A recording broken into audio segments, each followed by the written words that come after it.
The badge hit the desk before Michael Reynolds said a single word. Not thrown, not slammed, just set down. Quiet. Final. 40 pairs of eyes were on him in that department, and not one of them moved. Victoria Bennett sat behind her polished desk, arms crossed, waiting for the man she'd just humiliated to break down, to beg to argue for the job he'd given 10 years of his life to. He didn't. "I understand," he said. 2 words. That's all it took to turn the loudest room in the building into a silence you could feel in your chest. What none of them knew, not Victoria, not the executives smiling behind her, not a single person in that building, was that in exactly 11 hours, every one of them would find out exactly who they had just fired. And by then, it would already be too late. Before we go back to where this really started, drop the name of your city in the comments below. I want to see exactly how far this story travels tonight, from the first person watching to the last.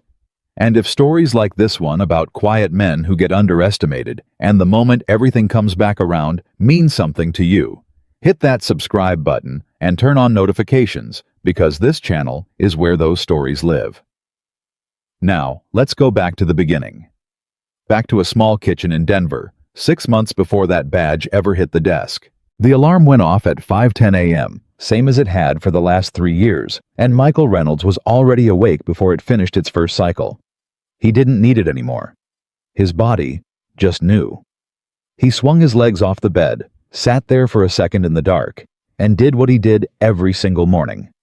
Without fail, he looked at the photo on the nightstand. Sarah, laughing, sunlight in her hair, taken 2 summers before the accident that took her from him and from their daughter. "Morning," he said quietly, like he always did.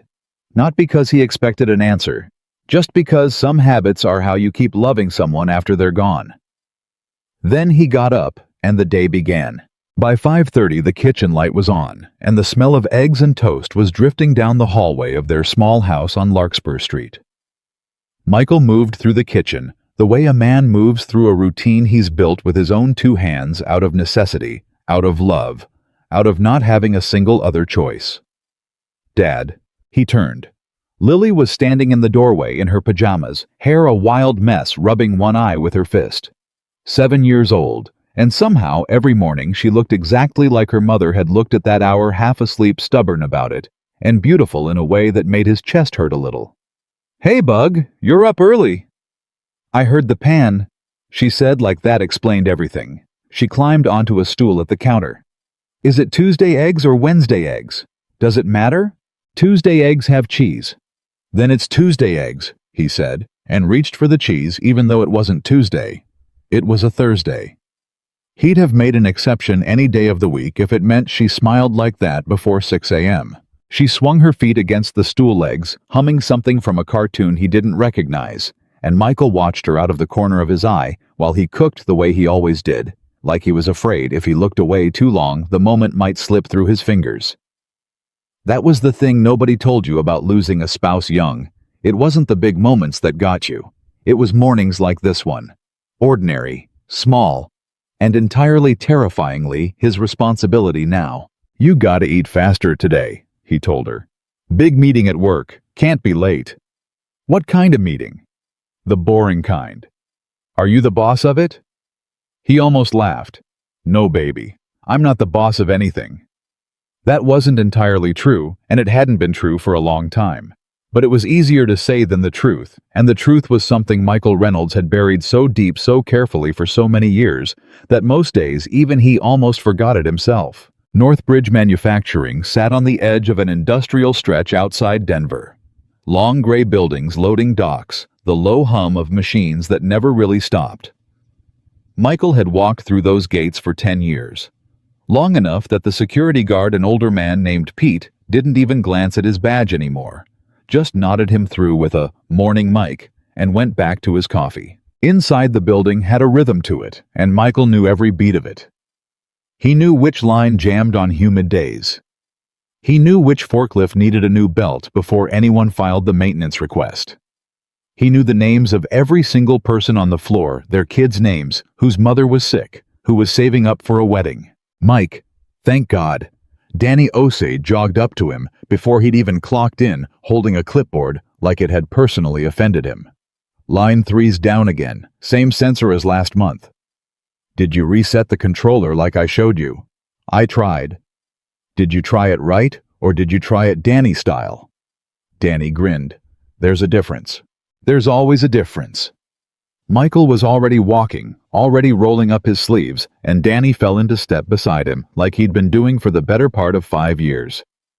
You know, Danny said, one of these days they're gonna realize you're the only reason this floor doesn't fall apart, and they're gonna have to pay you what you're actually worth. I get paid fine. You get paid like a guy who fixes machines. You should get paid like a guy who runs the place. Michael didn't answer that one. He never did. It was a joke Danny had made 100 times over the years, always in the same easy tone, never suspecting how close it landed to something Michael had spent a decade making sure nobody found out. Because Danny didn't know. Nobody on that floor knew. Michael Reynolds hadn't just worked at Northbridge Manufacturing for 10 years. He had helped build it. Back before Lily. Back before Sarah got sick. Back when Michael was a younger man with a head full of plans and a stake in the company that very few people even remembered existed anymore, buried inside a private trust with his name nowhere near the surface. He had been one of 3 people in a small office who decided this company was worth betting everything on. He'd poured himself into it, the contracts, the expansion, the late nights that built something out of nothing. And then Sarah got sick, and none of it mattered anymore. He remembered the conversation with his lawyer like it was yesterday. Sitting in a quiet office, Sarah 2 months from the end, and Michael saying the only thing that made sense to him anymore. I don't want my name on anything. I don't want board seats. I don't want meetings. I don't want anyone looking at me different. Put it all in the trust. Let it run itself. I've got a little girl who's about to lose her mother, and she is the only board I answer to now. The lawyer had tried to talk him out of stepping back completely. Nobody walks away from something they built, he'd said. Michael had looked at him and said the only true thing he had left in him that year. Watch me. So he did. He came back to Northbridge as nobody. Just Michael from operations. A guy who fixed sensors and trained new hires, and never once let on that somewhere in a filing cabinet at a law office downtown, his name was still attached to the beating heart of the company that employed him. For 10 years, that secret had kept him safe, kept him invisible, kept the spotlight off him so he could go home every night and be exactly what Lily needed: a father, nothing more, nothing less. He had never once imagined that secret would end up being the only thing standing between him and losing everything a second time. Some nights when the house was quiet and Lily's homework was graded and her lunch was packed for the next morning, Michael let himself remember. Not often. He didn't trust himself with it often. But some nights, the memories came anyway, whether he invited them or not. He remembered a folding table in a rented office with bad lighting, 3 chairs and a stack of blueprints for a production line nobody believed in yet. He remembered Sarah sitting cross-legged on that same table at 11 at night, going over numbers with him, because she trusted his instincts more than he trusted them himself. You're going to talk yourself out of this, she'd told him once, tapping the projections with her pen. I can see it happening right now. Don't. It's a lot of risk, Sarah. Everything worth anything is a lot of risk. She'd smiled at him the way she did when she already knew she'd won the argument. You didn't fall in love with a woman who plays it safe, Michael Reynolds. Don't start now. He'd built Northbridge on nights like that one. Her voice in his ear telling him to trust the thing in his chest that said this could work. And it had worked better than either of them had dared to say out loud in that rented office with the bad lighting. Then came the diagnosis. Then came 18 months that took every ounce of the fight in him and pointed it somewhere else entirely toward hospital rooms and second opinions, and holding her hand through nights that had nothing to do with blueprints or production lines. And then came the morning he stood in the lawyer's office, dry-eyed, because he had no tears left, and said the only thing that made sense to a man who had just buried the only reason any of it had mattered in the first place. Take my name off everything. Let the trust hold it. I have a daughter now, and she doesn't need a father who's building something. She needs a father who's there. He never regretted it. Not for one single day. But some nights, sitting alone at the kitchen table with a folder of numbers that didn't add up, Michael Reynolds felt the old instinct stir again, the one that used to see a problem and refused to look away from it until it was solved. And he understood in a way he hadn't in a very long time that stepping back from something didn't mean it had stopped being his to protect. The trouble started small, the way trouble usually does. It was a Tuesday afternoon, an actual Tuesday for once, when Michael was pulling inventory sheets for the East Wing storage and noticed something that made him stop cold in the middle of the aisle. Numbers that didn't add up. Not by a little, by a lot. He flipped back 3 months of records, then 6, running his finger down columns of figures that told 2 different stories, depending on which report you trusted. Raw material coming in. Product going out. Somewhere in between a gap that shouldn't exist in a company running as tight as Northbridge was supposed to be running. He didn't say anything that day. He just made a copy. That night, after Lily was asleep, after her bedtime story about a dragon who was afraid of the dark, after he'd sat on the edge of her bed for an extra 5 minutes, just listening to her breathe the way he did most nights. Michael sat at the kitchen table with a cup of coffee going cold beside him and spread the printouts out in front of him like a man doing surgery on his own company. Supplier contracts that had quietly changed vendors 8 months ago routed through a company he'd never heard of at prices 12% above market. Production numbers that had been corrected after the fact, always in the same direction, always making a bad month look survivable. Somebody was skimming.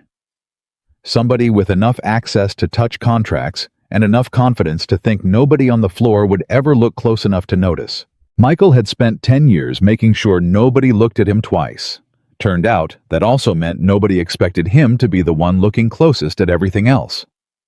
The next morning before his shift officially started, Michael found Ruth Alvarez in receiving sorting through a delivery with the kind of careful, unhurried precision that came from doing the same job for 22 years. "Ruth, got a second? For you always." She set down her clipboard. "You look like a man who didn't sleep." Something like that. He kept his voice low. "You process the supplier invoices that come through the East Dock, right? The ones for raw steel." "Some of them." "Why? You ever notice the vendor change on those? Maybe 8 months back." Ruth's expression shifted just slightly, not surprise exactly. More like relief that someone had finally asked. "I noticed," she said carefully. "I flagged it to my supervisor twice. Prices went up same material, and nobody could tell me why we switched suppliers in the first place. Old vendor never even got a termination notice near as I could tell. Just stopped getting orders." "What did your supervisor say?" "Told me it wasn't my department to worry about." She crossed her arms. "I'm 3 years from retirement, Michael. I don't go looking for fights I can't win. But it never sat right with me." "If I bring this up the chain," he said, "and it turns into something ugly, I need to know I'm not the only one who saw it." Ruth studied him a long moment, the way you study a man before you decide how much of yourself to hand him. "You bring it up the right way, the honest way," she said finally.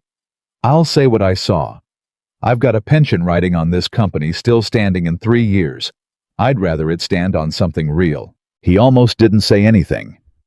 That was the truth of it if he was honest with himself. 10 years of staying small, staying quiet, staying safe. That kind of habit doesn't just disappear because you find a few bad numbers in a filing cabinet. But then he thought about the guys on the floor. Danny with a baby on the way. Ruth in receiving 3 years from retirement, counting every dollar of her pension. If this thing was as big as it looked, and it kept growing unchecked, it wasn't executives who'd pay for it first. It never was. It'd be the floor. It'd be layoffs dressed up as restructuring.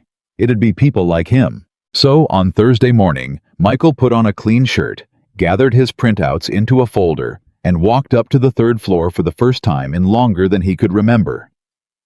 Victoria Bennett had been the director of operations at Northbridge for 4 months, and every single one of those months had felt like walking a tightrope over a pit of her own making. She was 34 years old, sharp as anything, and she had clawed her way into that office through 80-hour weeks and a resume that read like a highlight reel.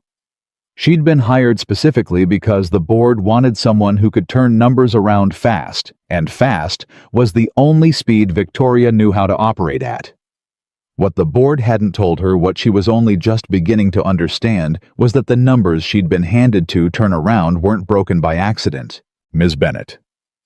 Gary Whitfield, the company's longtime VP of Finance, appeared in her doorway the way he always did, like he'd been standing just outside, waiting for the right moment to be noticed.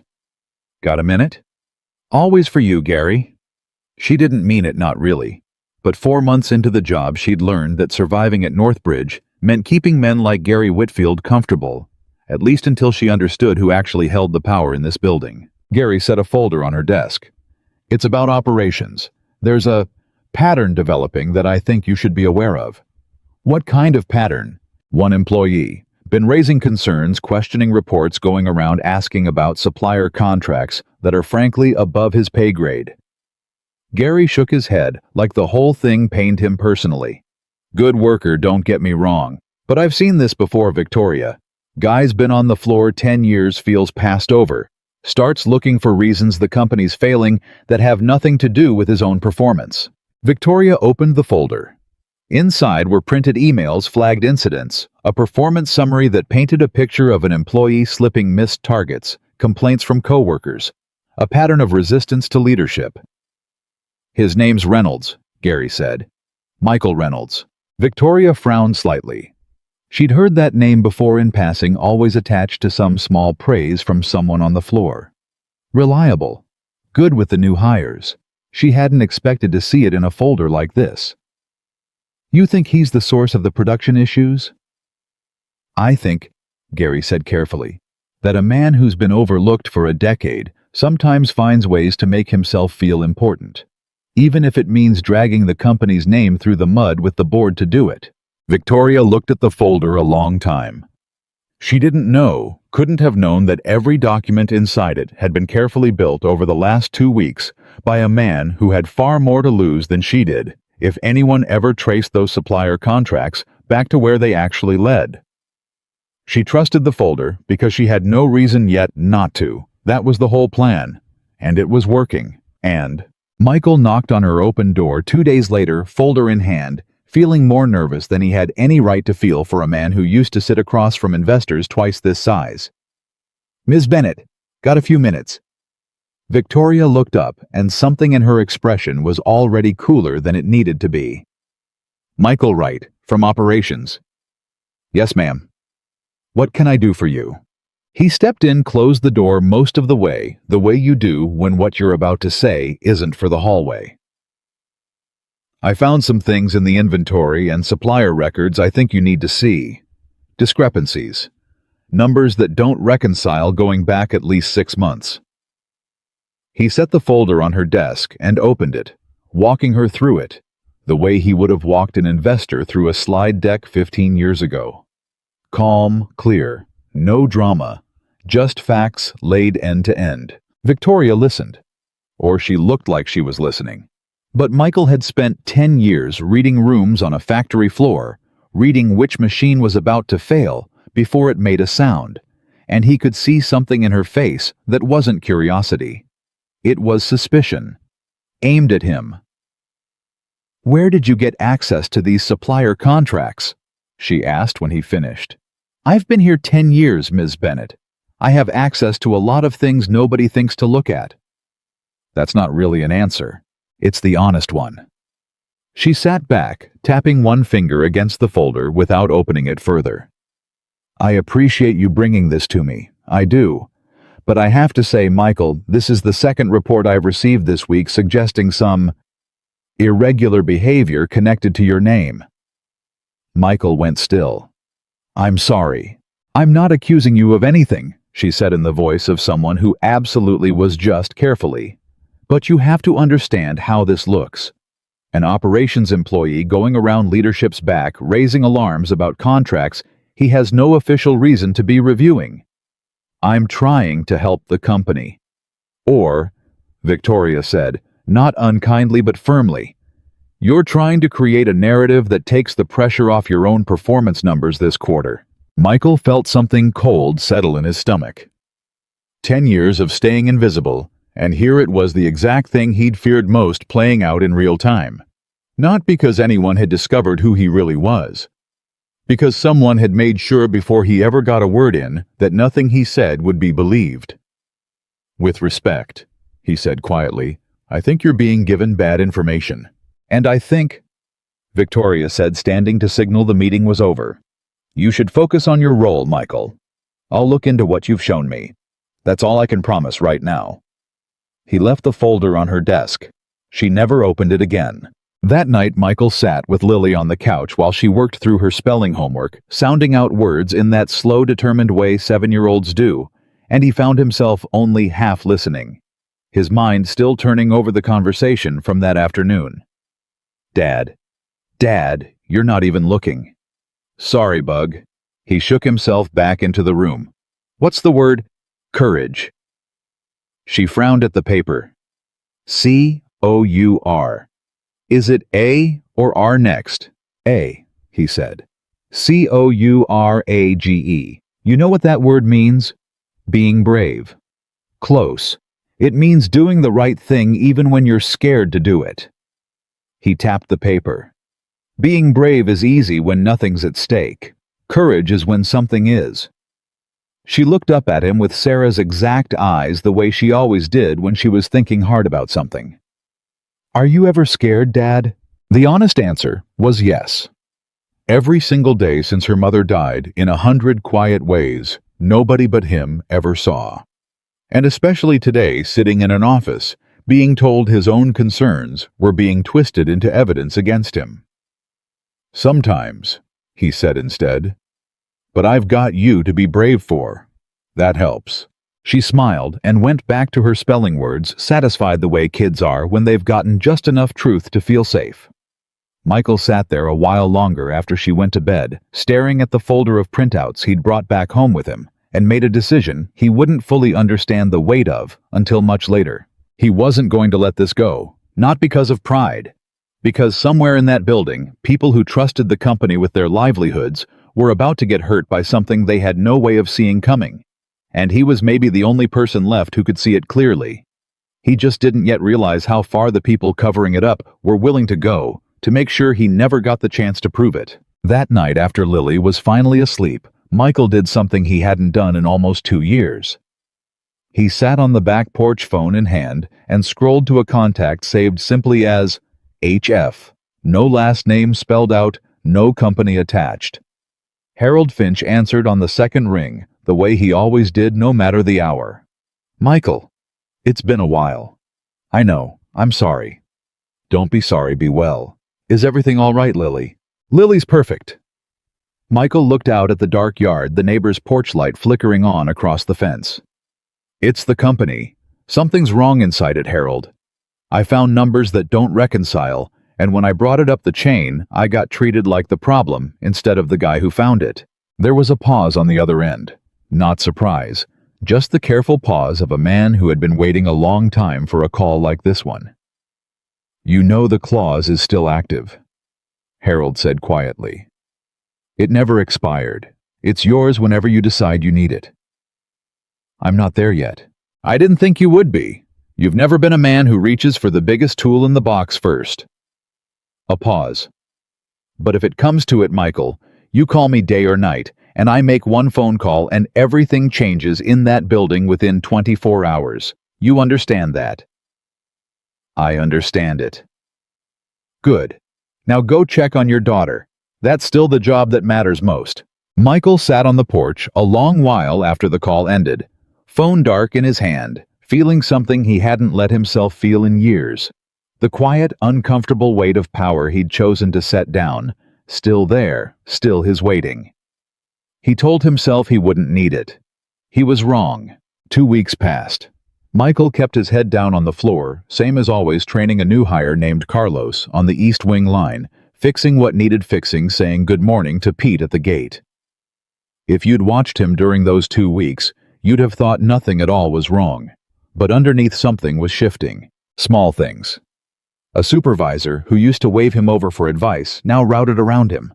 A scheduling change that put him on a shift with less overlap with Danny. A comment overheard near the break room, "Heard Reynolds is on thin ice," that made his stomach drop even though he told himself it was probably nothing. It wasn't nothing. Gary Whitfield had spent those same 2 weeks building his case with the patience of a man who had done this before. And Gary had reasons of his own that neither Victoria nor Michael could see yet. The supplier contract routed through the company, nobody had heard of the one paying 12% above market, wasn't a mistake, and it wasn't Michael's doing. It was Gary's. A shell arrangement he'd set up 18 months earlier, quietly skimming the difference through a cousin's consulting firm.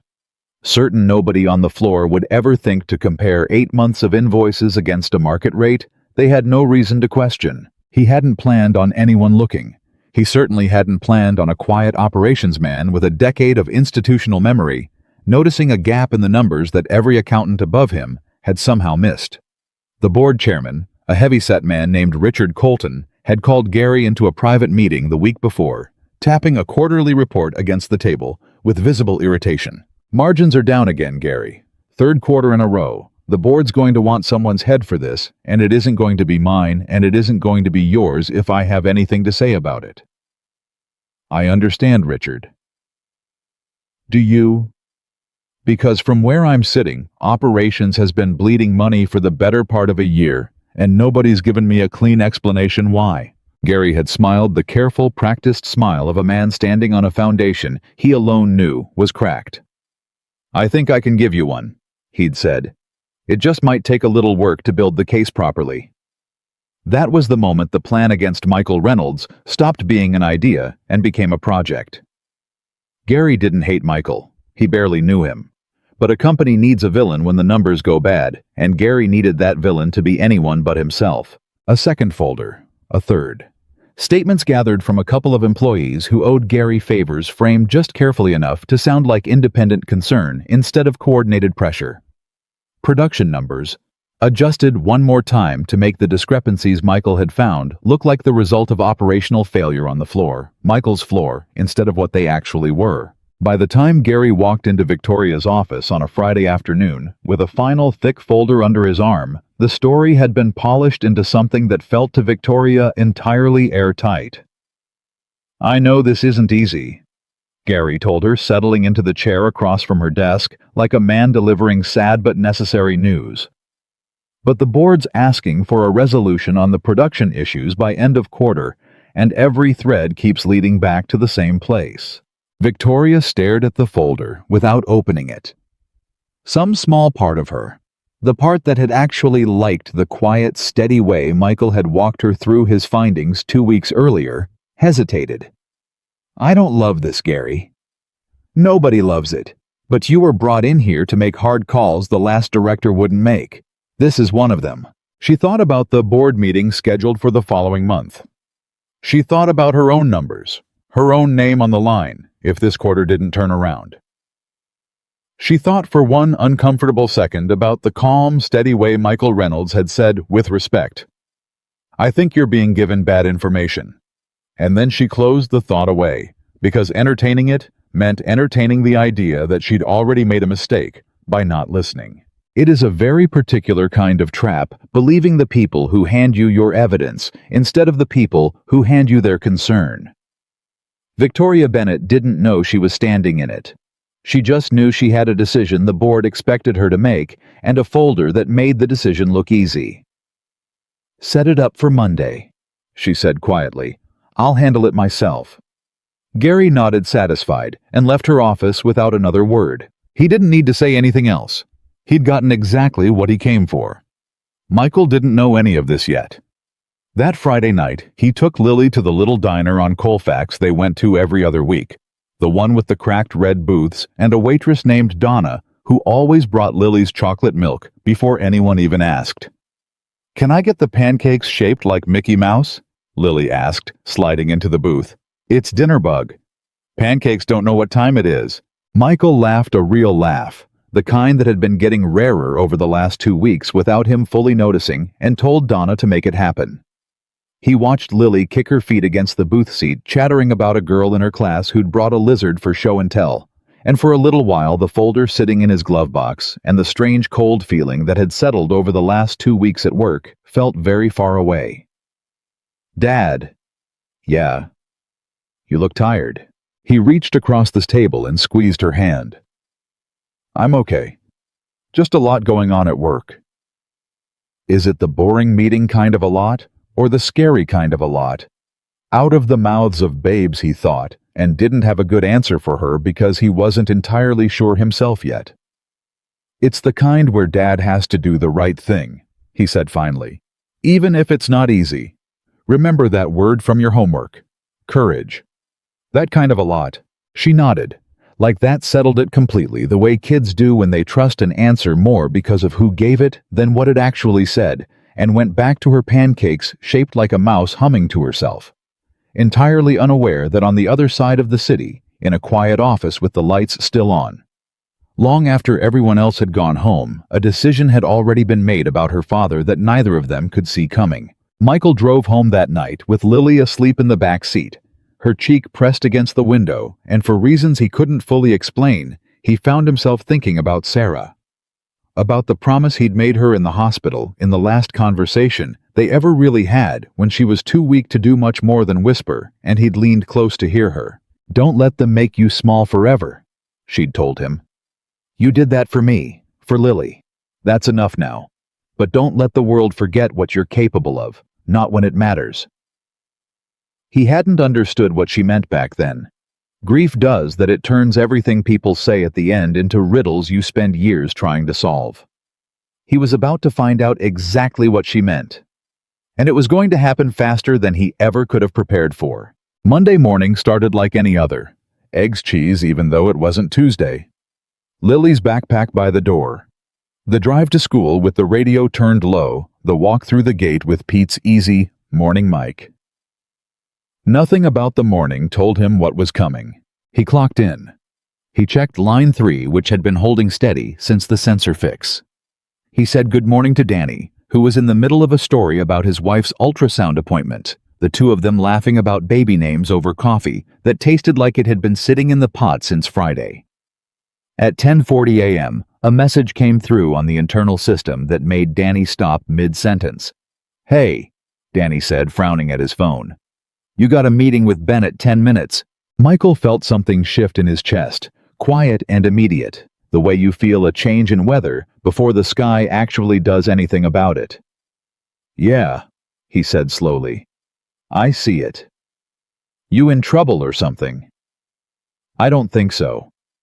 He didn't believe his own answer, and from the look on Danny's face, neither did his friend. You want me to walk up with you? No. Michael managed a smile that didn't reach anywhere close to his eyes. I got it. He didn't got it. Not really. But there are moments in a man's life where the only thing left to do is walk toward whatever's coming chin up and find out exactly what he's made of. Michael Reynolds straightened his shirt, took one breath, and walked toward the stairwell that led up to the 3rd floor. Each step felt heavier than the last, though nothing about the stairwell had changed in 10 years. He passed the same water-stained ceiling tile he'd meant to report a dozen times, and never had. He passed the window that looked out over the loading dock where he'd taught half the men on that floor how to run a forklift without putting a hole in the wall. Sarah's voice came to him again, unbidden the way it always did at moments like this one. Don't let them make you small forever. He didn't know yet if today was the day that warning finally meant something, or if it was just an old grief playing tricks on a nervous man climbing a familiar staircase. At the top of the stairs, Danny caught up to him, half out of breath, having clearly abandoned his coffee and his baby name conversation the second Michael was out of sight. Hey, wait up. Danny fell into step beside him, worry written plainly across his face. You sure you don't want me in there with you? It wouldn't help Danny. What if it's bad? What if they're about to do something stupid? Michael stopped just outside the door to the 3rd floor hallway, and for a moment, something in his expression softened. Not fear exactly, but the quiet resolve of a man who had already made peace with whatever was on the other side of that door, because he knew deep down that he had done nothing wrong. If it's bad, Michael said, then it's bad. But I raised real concerns the right way, Danny. I didn't lie to anybody. I didn't hide anything. Whatever happens in there, I can live with that. That's not exactly reassuring. It's the only kind of reassuring I've got today. Danny didn't smile. He clapped a hand on Michael's shoulder instead, the way men do when words run out. Whatever happens, you've got people down there who know exactly who you are no matter what anybody up here decides to say about you. Michael nodded, more grateful for that than he had words to say, and pushed open the door to the executive hallway. He had no idea that the same walk would also be the first step toward something far bigger than either of them yet understood. Something that had been waiting quiet and patient inside a filing cabinet at a law office downtown for exactly a moment like this one. Something that in less than an hour was going to turn Victoria Bennett's entire world upside down and prove to her in the worst possible way exactly how wrong she'd been. That's where we'll pick things up in part 2. The moment Victoria Bennett looked a good man in the eye and fired him in front of everyone he'd spent 10 years standing beside. Stay with me. This story is only just getting started. The door was heavier than he remembered, though nothing about it had changed in 10 years. Michael pushed it open and stepped into the executive hallway, and the first thing he noticed wasn't Victoria's office at the end of it. It was how many people were standing along the walk toward it. Not 2 or 3, a dozen, more. Supervisors from the floor, a few faces from receiving. Carlos, the new hire he'd spent the last month training, standing near the water cooler with his arms crossed like he didn't know what to do with them. Ruth was there too, near the back, refusing to meet his eyes, and that alone told Michael something was wrong before a single word had been said. This wasn't a private meeting. Somebody had made sure the whole department would be watching. He felt his stomach drop, but he kept walking because there wasn't another direction to walk in. Victoria's office door was open. She was standing behind her desk instead of sitting, which meant she'd planned this moment down to the posture. Gary Whitfield stood off to her right, hands folded, wearing the expression of a man who had already decided how the next 5 minutes were going to go. Michael. Victoria's voice was flat professional, the voice of someone reading from a script she'd rehearsed in the mirror. Thank you for coming up. You wanted to see me. I did. She glanced past him toward the hallway full of people, and something in Michael's chest tightened another notch. I thought it was important that the department hear this directly from me rather than through rumor. Hear what? Gary stepped forward before Victoria could answer, sliding a folder across the desk, the way a man deals a losing hand he already knows the outcome of. We've completed our review of the recent production discrepancies, he said, and the findings point to a pattern of behavior that leadership can no longer overlook.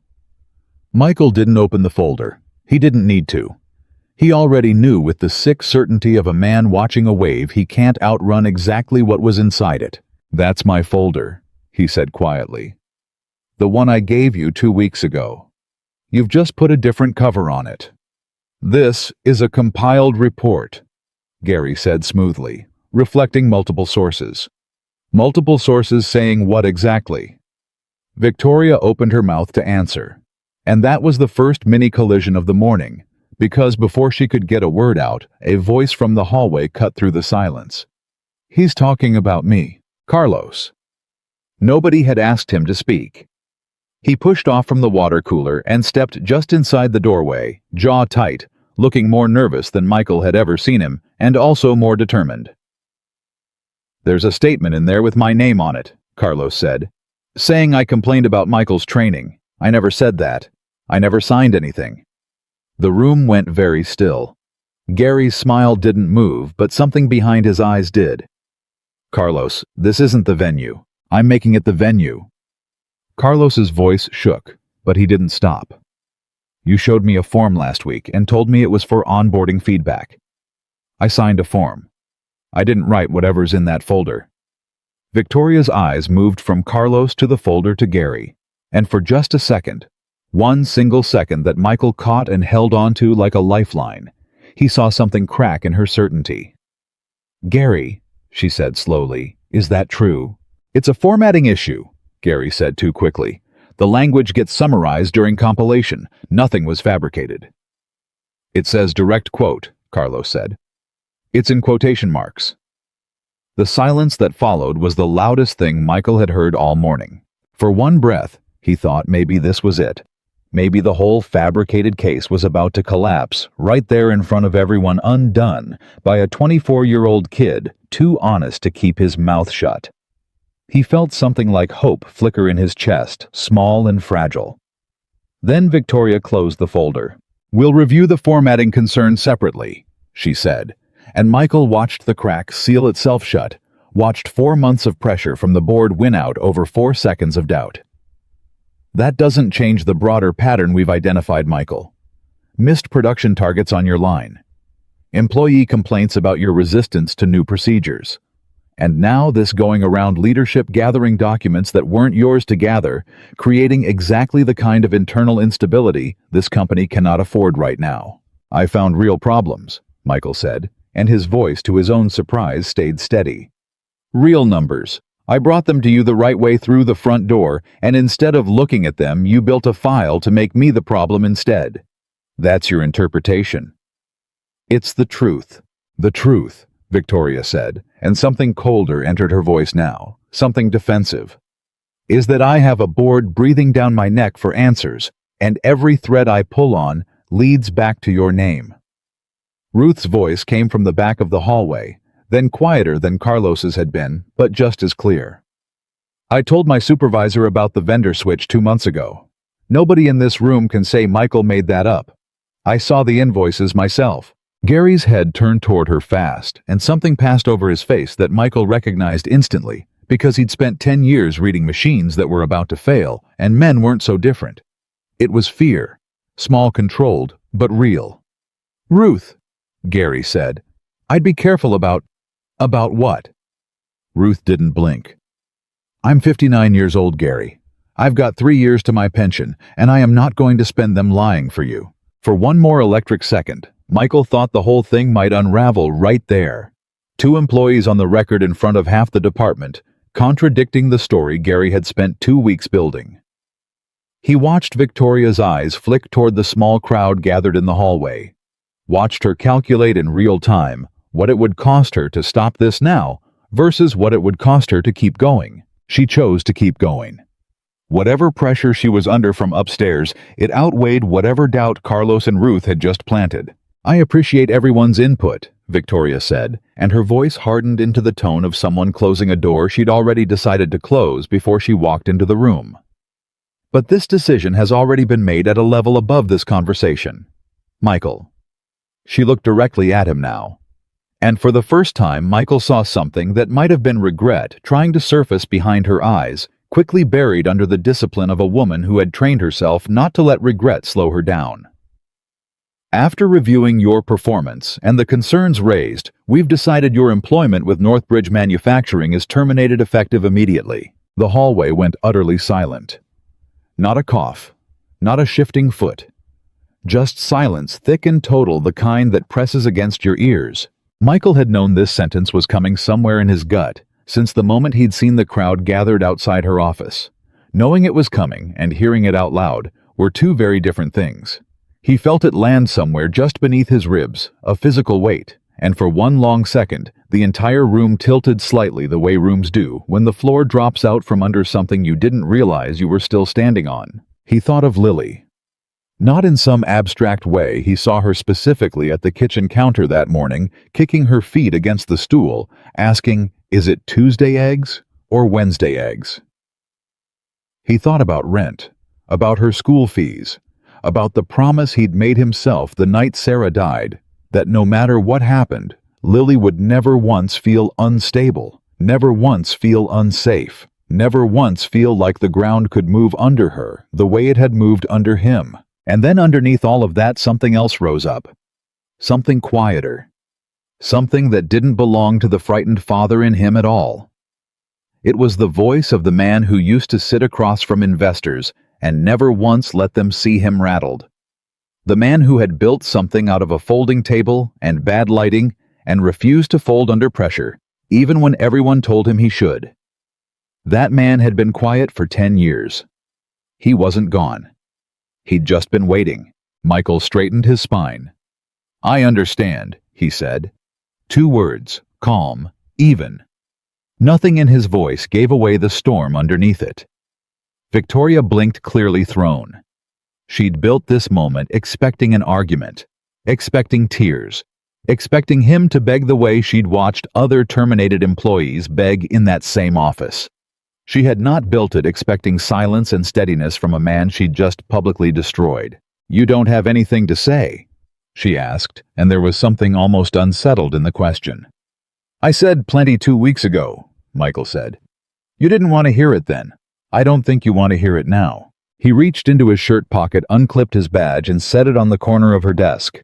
Not thrown, not slammed, just set down quiet, and final the exact motion the whole department would end up describing to each other for weeks afterward. The exact motion that would become the thing people remembered most about that morning. Then he turned toward the door. The hallway parted for him without anyone saying a word. He caught Carlos's eyes. First, the kid looked like he wanted to say something and didn't trust his voice to hold. Michael gave him a small nod, the kind that said, "You did the right thing back there. Don't ever doubt that." Next, he found Ruth, who reached out and squeezed his forearm as he passed her jaw tight. Her eyes wet in a way she was clearly furious with herself for. "I'm sorry," she whispered. "You didn't do anything wrong," Michael told her. "Don't you dare apologize for telling the truth." He kept walking, kept his shoulders square. Somewhere behind him, he heard Victoria's voice lower now, talking to Gary, though he couldn't make out the words and didn't try to. He was 3 steps from the stairwell when a woman's voice from the HR office cut through the hallway, sharp with confusion. "Wait, hold on. Something's not letting me close this file." Michael stopped without meaning to. So did half the hallway. The HR coordinator, a woman named Patrice, who Michael had exchanged maybe a dozen sentences with in 10 years, was standing in her doorway, holding a printed termination form, staring at her monitor like it had just done something impossible. "I'm trying to process the termination paperwork," she said mostly to herself, "and the system's flagging his employee file. There's some kind of legal hold on it. I've never seen this code before." Gary appeared in his own doorway, too fast, the practiced calm from a moment ago noticeably thinner now. "What kind of hold?" "I don't know. It's not in our normal system. It's routed through outside counsel." Patrice looked up, genuinely baffled. "It says any change to this employee's status requires notification to a third-party legal contact within 24 hours.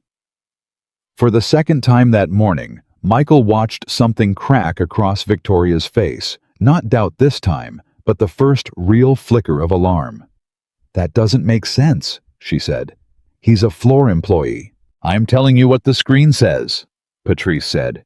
Nobody in that hallway understood what they were looking at. Nobody except Michael, who kept his face perfectly still, who let none of it show, who simply turned back toward the stairwell, and kept walking like a man who had absolutely nothing left to hide, because in about 11 hours, hiding wasn't going to be an option anymore anyway. He made it down 2 flights before his legs started to feel unsteady, and he had to stop on the landing and put one hand against the cold cinder block wall just to breathe. 10 years. 10 years of eggs and backpacks and bedtime stories of staying small on purpose, of choosing invisible, because invisible meant safe, and none of it had mattered in the end. They'd built a story about him out of forged statements and convenient timing, and they'd knocked it down over him in front of people he respected, people whose kids he knew by name. He thought about calling Harold right there on the landing. His thumb actually found the contact before he stopped himself. Not yet, he told himself. Not like this, shaking in a stairwell with his pulse still hammering. Whatever he was about to do, he needed to do it steady, the way Sarah would have wanted, the way a man does something, when he's certain instead of when he's furious. He straightened up, wiped his palm against his slacks, and kept walking. At the bottom of the stairs, Pete was standing at his usual post by the front gate, and something in the older man's face told Michael the news had already traveled faster than Michael's own feet could carry him. "Heard what happened," Pete said quietly, no judgment in it, just wait. 18 years I've worked this gate, Mike. Watched a lot of people walk out of here for a lot of reasons. Never once watched a man take it like you just did." "Wasn't much else to do, Pete."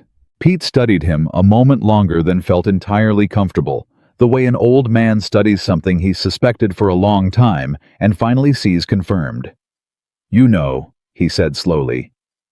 There was a fella used to come through this gate a long, long time ago. Before your time here, I think. Before mine even near enough. Different name on the visitor badge back then if the old-timers are to be believed. Built half this place with his own 2 hands, so the story goes, then just disappeared from the org chart one day. Nobody ever really explained why. Michael's chest went tight. That's so. That's so.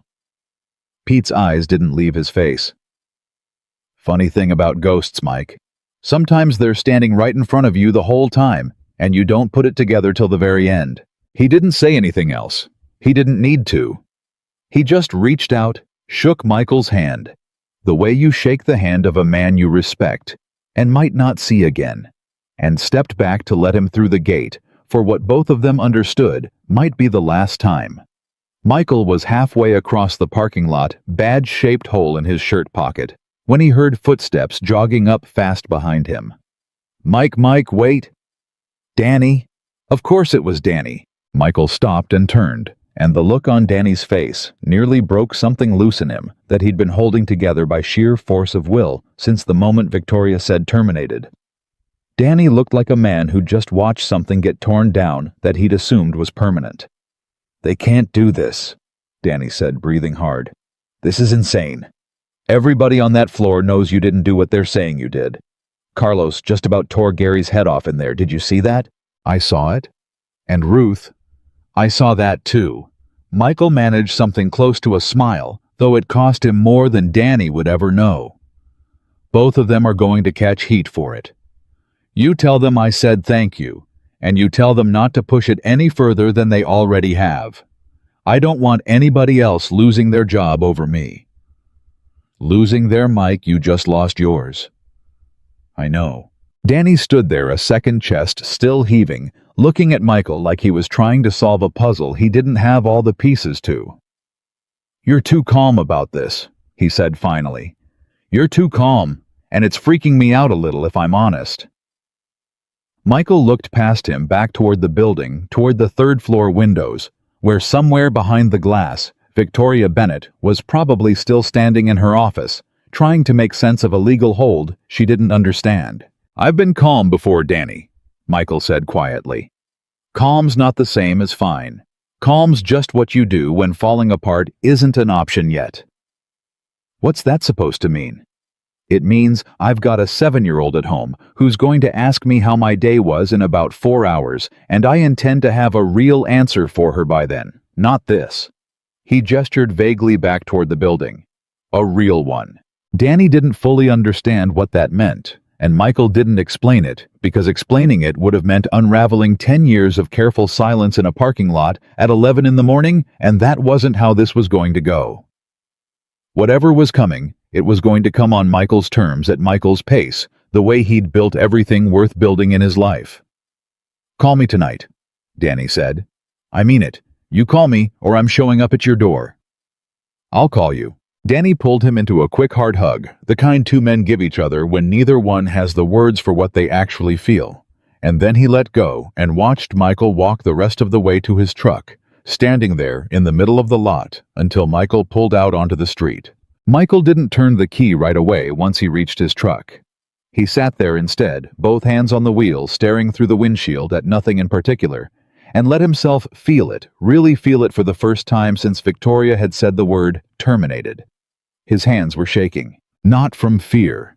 He recognized this feeling from a long time ago from boardrooms and late nights, and the particular kind of adrenaline that comes from having just survived something you weren't sure you'd survive. It was the feeling of a man who had just watched 10 years of careful, deliberate smallness collapse in 15 minutes, and who understood with total clarity that there was no putting it back the way it had been. He thought about Sarah again. Don't let them make you small forever. He'd told himself for years that he understood what she meant by that. Sitting in that parking lot, badge gone, reputation in ruins in front of people he'd spent a decade earning trust from, he finally understood it completely all the way down. She hadn't been talking about grief. She'd been talking about this. About a moment exactly like this one when the world tried to tell him who he was allowed to be, and he had a choice to make about whether to believe it. He reached for his phone. His thumb hovered over Harold Finch's name for a long moment. Once he made this call, there was no undoing it. No quietly going back to being Michael from operations. No more badge, no more invisible, no more choosing safety over truth. Whatever came next would touch everything. His name, his daughter's life. Every careful wall he'd built around the two of them for 10 years. He thought about Carlos standing in that doorway with his voice shaking, refusing to let a lie stand because it was the right thing to do, even though it cost him something to say it. He thought about Ruth, 59 years old, 3 years from a pension she couldn't afford to lose, telling the truth anyway. If they could do that with everything to lose, he could do this. He pressed the name. It rang twice. Michael. Harold's voice came through steady, unhurried, the voice of a man who had been waiting a long time for this exact call and had never once doubted it would come. I take it this isn't a social call. Michael closed his eyes. Somewhere behind them, he could still see Victoria's face the second she said the word terminated. Still see the badge sitting on the corner of her desk. Still hear Pete's voice at the gate. Sometimes they're standing right in front of you the whole time. They fired me, Michael said, publicly, in front of the whole department, fabricated statements, doctored reports, the works. And they did it to protect somebody who's been stealing from the company for months. There was a pause on the line. Not surprise, just the pause of a man absorbing exactly how bad it was. Are you safe? Is Lily safe? We're fine. This isn't about that. Then what is it about? Michael opened his eyes and looked at his own reflection in the rearview mirror. And for the first time in 10 years, he didn't see a man trying to disappear. Activate the founder review clause, he said. The silence on the other end lasted exactly 3 seconds. Are you certain? Harold asked, quiet and careful, the way a man asks a question he already suspects he knows the answer to. You understand what this puts in motion. There's no walking it back once it starts. Michael looked out through the windshield at the gray shape of Northbridge Manufacturing in his rearview mirror at the building he'd built with his own hands and then spent 10 years pretending he'd never touched. I'm sure, he said. It's time. Part 3. Lưu ý. Viết đủ 8.000 từ, liên kết liền mạch với các phần trước trong câu chuyện pha hội thoại, tạo thành một câu chuyện liền mạch khi ghép lại. Mỗi phần liền mạch với phần trước, không giới thiệu lại câu chuyện ở đầu phần mới. Liên kết các phần của câu chuyện một cách liền mạch. Sử dụng câu chuyện tiếp giữa các phần. Duy trì chủ đề. Tránh ngắt quãng đột ngột, không sử dụng gạch đầu dòng hoặc tiêu đề phụ phong cách kể chuyện Mỹ Hoa Kỳ. Giống văn giàu cảm xúc chân thực và gần gũi, không mô tả cảnh, tập trung vào hành động, cảm xúc và tâm lý nhân vật. Viết phần tiếp đạt điểm 10 trên 10 và bổ sung tiết tấu câu chuyện nhanh, sửa lời AI, kể theo ngôi thứ 3, tăng độ kịch tính, không viết lân màn, kết thúc phần không giới thiệu phần sau. Lưu ý trả lời trong mục tin nhắn không nhảy sang mức document mới. 2 đến 3 phút cần có mini climax và đặt 10 đến 15. Mini climax mỗi, phần cự 10 đến 12 phút, có một twist lớn sâu sắc, đạn xen mini cliffhanger mạnh hơn, tăng tính tự nhiên cho phản ứng của các nhân vật, thêm nhịp điệu. Kịch tính thực tế và gần gũi. Mỗi 8 đến 10 phút cần có móc giữ chân khán giả, thêm đánh dấu thời gian. Lưu ý không mô tả cảnh, không có phần gạch trong bài viết, viết văn bản phù hợp với TTS và chỉ cần viết nội dung và viết đúng lệnh nhé. Yêu cầu không nhảy sang document, show more orchestrated climactic narrative structure, void mini climaxes, twists, timestamps. Orchestrated climactic narrative structure, void mini climaxes, twists, timestamps. Harold didn't waste a single second once the words left Michael's mouth. All right, he said, and Michael could hear him already moving a chair, scraping somewhere on the other end of the line, papers shifting.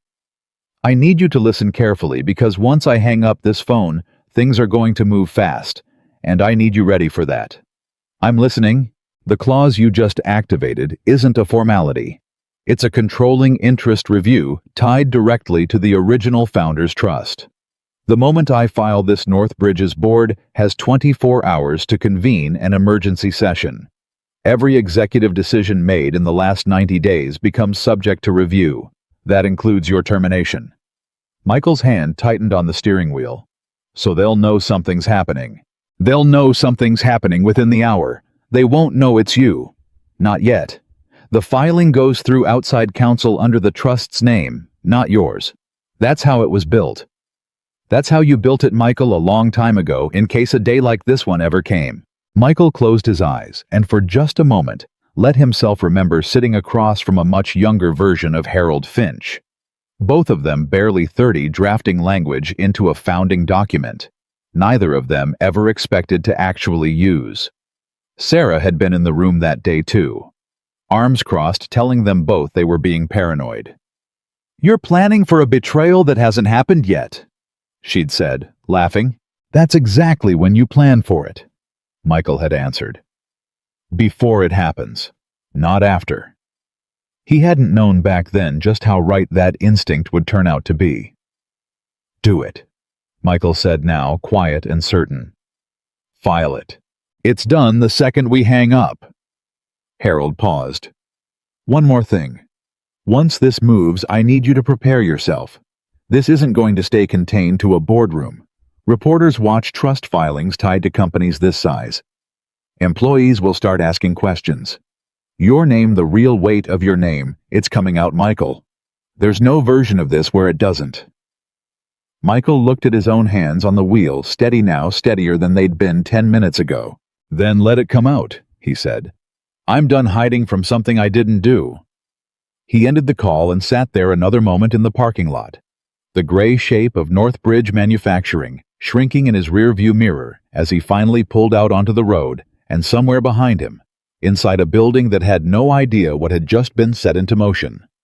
The first cracks were already beginning to show. Patrice, the HR coordinator, was still standing at her monitor when Gary Whitfield came storming back into her doorway, all pretense of calm gone now. "What exactly does the screen say?" Gary demanded. "Word for word." "I already told you." Patrice didn't look up from the screen, mostly because she didn't want him to see how rattled she actually was. "Legal hold. Third-party notification required within 24 hours. It's routed through a firm I've never heard of. Finch and Whitmore." Gary's face went pale in a way that had nothing to do with concern for company policy, and everything to do with a very specific, very personal kind of fear. He knew that name, not from Northbridge's files. From somewhere else entirely. Somewhere buried 18 months deep in the shell arrangement he'd built to skim money off supplier contracts nobody was supposed to be reading closely enough to catch. Finch and Whitmore had been the firm that handled the trust paperwork back when Northbridge was founded. The paperwork nobody at the company ever talked about anymore, because nobody who still worked there remembered it existed.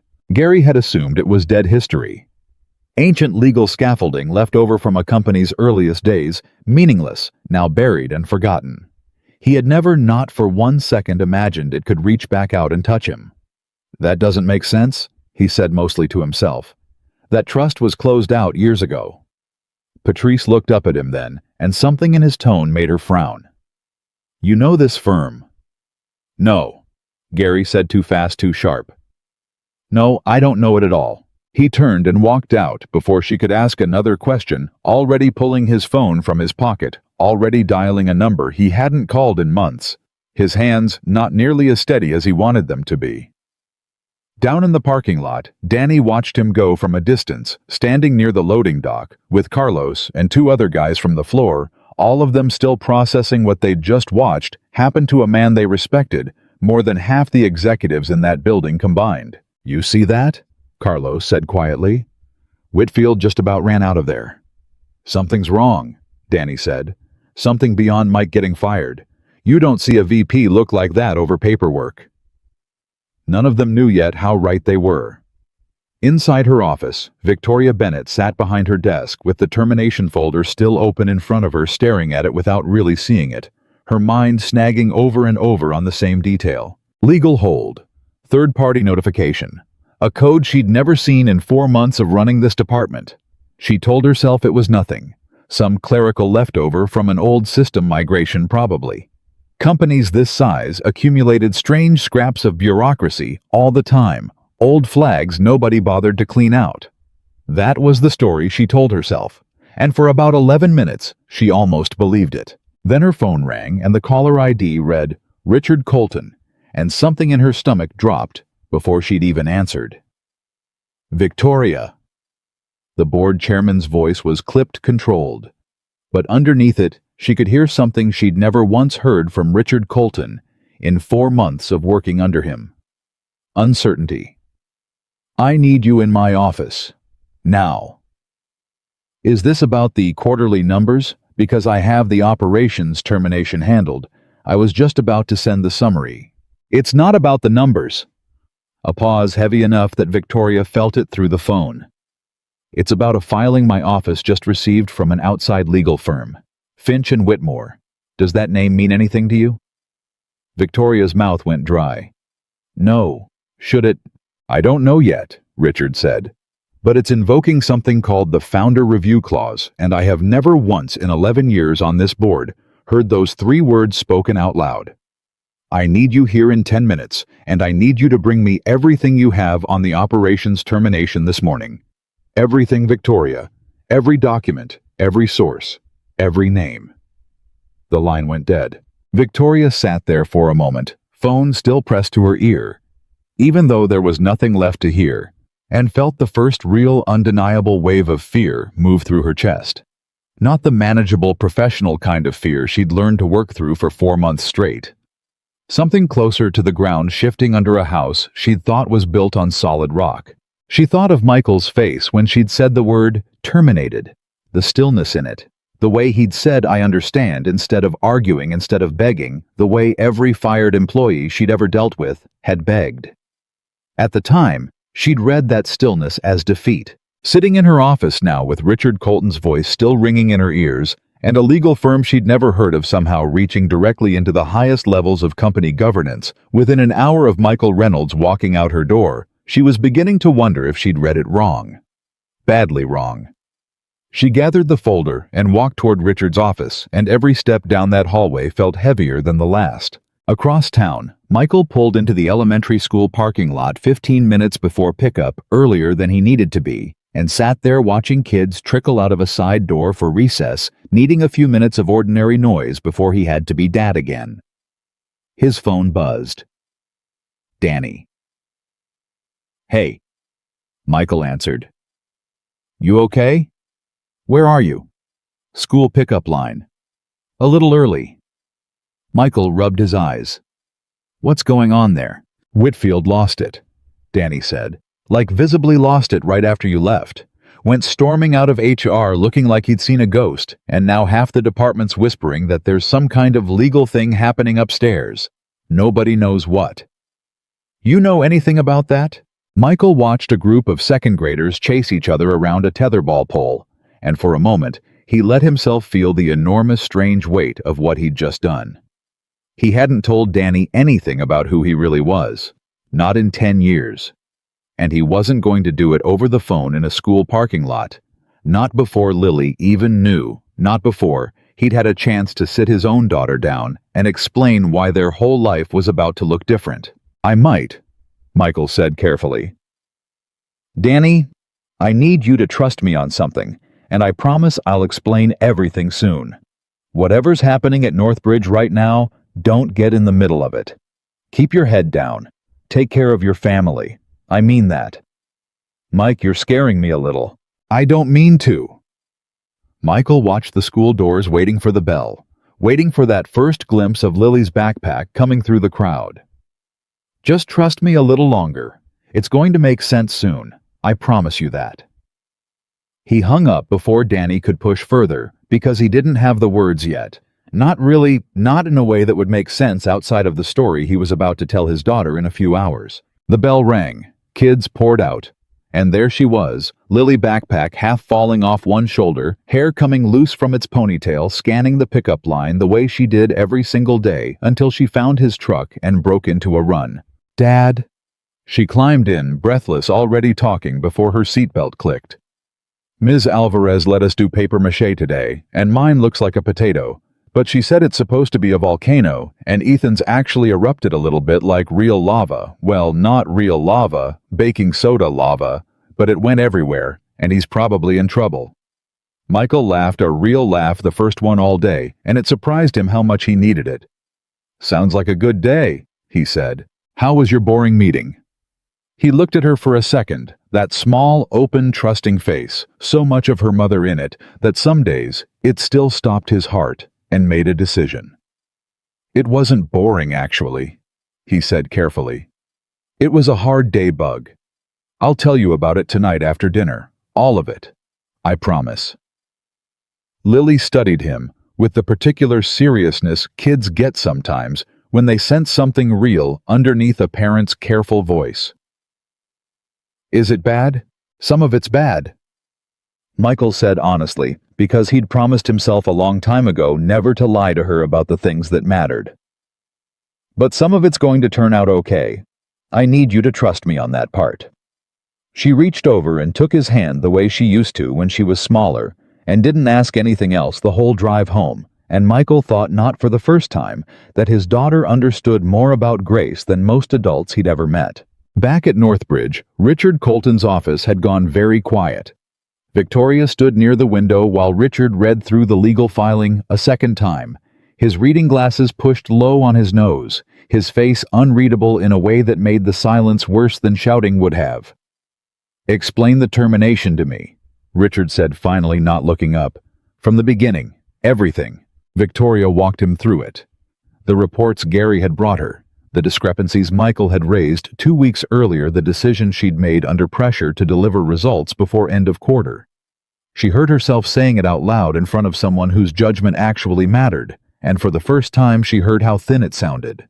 "You fired a 10-year employee," Richard said slowly, "based on a report compiled entirely by Gary Whitfield about supplier contracts that Gary Whitfield's department oversees." "When you say it like that, I'm saying it exactly like what it is, Victoria." Richard set the filing down and looked at her directly. "This clause, the founder review clause, it isn't administrative language. I remember it now. I should have remembered it the moment I saw the name. It's tied to the original founding trust of this company. Whoever filed this isn't some outside agitator. They hold a controlling interest that predates every person in this building except maybe 3 people on our current board, myself included." Victoria felt something cold settle over her. "Who? I don't know yet. The identity's sealed pending the emergency session. That's how the clause was written deliberately, I'd guess, so nobody could retaliate against the person before the board even convenes." Richard rubbed his temples. "But whoever they are, they've triggered a full review of every executive decision made in the last 90 days. That includes every contract Gary's department has signed, every supplier switch, every number that's been massaged to make this quarter look survivable." The two of them looked at each other for a long moment, and Victoria felt the floor of her certainty finally completely give way. "You think Gary's been lying to me?" she said quietly. "I think," Richard said, "that in about 48 hours we're going to find out exactly what Gary's been doing and exactly who just fired a man protecting this company instead of hurting it. I've called an emergency board session for Monday morning. Mandatory attendance. And Victoria, I want Michael Reynolds' termination frozen effective immediately. Full pay, full benefits treated as active until this review concludes. I don't have authority to reinstate someone, You have the authority I'm giving you right now," Richard said. "Make the call today. I don't want this company facing a wrongful termination claim on top of whatever else this filing is about to unearth." Victoria left his office with her hands trembling, and it wasn't until she was back at her own desk staring at Michael's personnel file that the full weight of what she'd done that morning finally caught up with her all at once. She thought about his face again. "I understand." 2 words calm as anything from a man who she was beginning to suspect with a dread she couldn't yet name had known something walking into that room that she hadn't known at all. She picked up the phone to call him and stopped her finger hovering over the number because she had absolutely no idea what she'd even say. Meanwhile, 3 floors down, Gary Whitfield sat alone in his office with the door locked, going through 18 months of emails with a speed that bordered on panic. Deleting messages between himself and the consulting firm. His cousin ran, deleting invoices, deleting anything that connected his name to the supplier switch that had started this entire chain of events. His hands were shaking so badly he had to retype his password twice. He was 3 folders deep into the deletion when a small red banner appeared across the top of his screen, and his stomach dropped straight through the floor. This account is subject to an active legal preservation notice. Deletion of files has been logged and reported to IT compliance and outside counsel. Every single thing he'd just deleted, every email, every invoice, every trace of the arrangement he'd spent 18 months hiding, hadn't disappeared at all. It had been logged, time-stamped, reported. Gary sat back in his chair, the blood draining out of his face, and understood in one horrible silent second that whatever legal machine had just reached into this building wasn't some clumsy old paperwork nobody remembered. It was precise. It was already 3 steps ahead of him, and it had been waiting patiently for exactly a moment like this to catch him in the act of trying to cover his own tracks. He thought about calling his cousin. He thought about calling a lawyer of his own. His hand hovered over his phone, and for one long, terrified moment, Gary Whitfield had absolutely no idea what to do next, because for the first time in 18 months, the ground he'd built his entire scheme on had just cracked wide open beneath him, and he had no way of knowing yet just how far down the fall was going to go. By the time Michael sat down across the kitchen table from Lily that evening, dinner-finished dishes cleared the house quiet. Except for the hum of the refrigerator, he had rehearsed this conversation in his head a dozen different ways on the drive home, and hadn't landed on a single version that felt right. In the end, he just told the truth. "You know how I told you a long time ago that before you were born, before I met your mom, I used to work on building things. Businesses, companies, stuff like that." Lily nodded slowly, her feet swinging under the table. "Like a builder. Sort of. Not with hammers. With plans, ideas, numbers." He took a breath. "There's a company I helped start a long time ago, Bug. A big one. It's the same company I've been working at this whole time, the one with the loading docks and the machines. I never told anybody there that I helped start it. I just went to work every day like a regular guy because after your mom got sick, that's all I wanted to be for you. Just Dad. Not somebody important. Just Dad."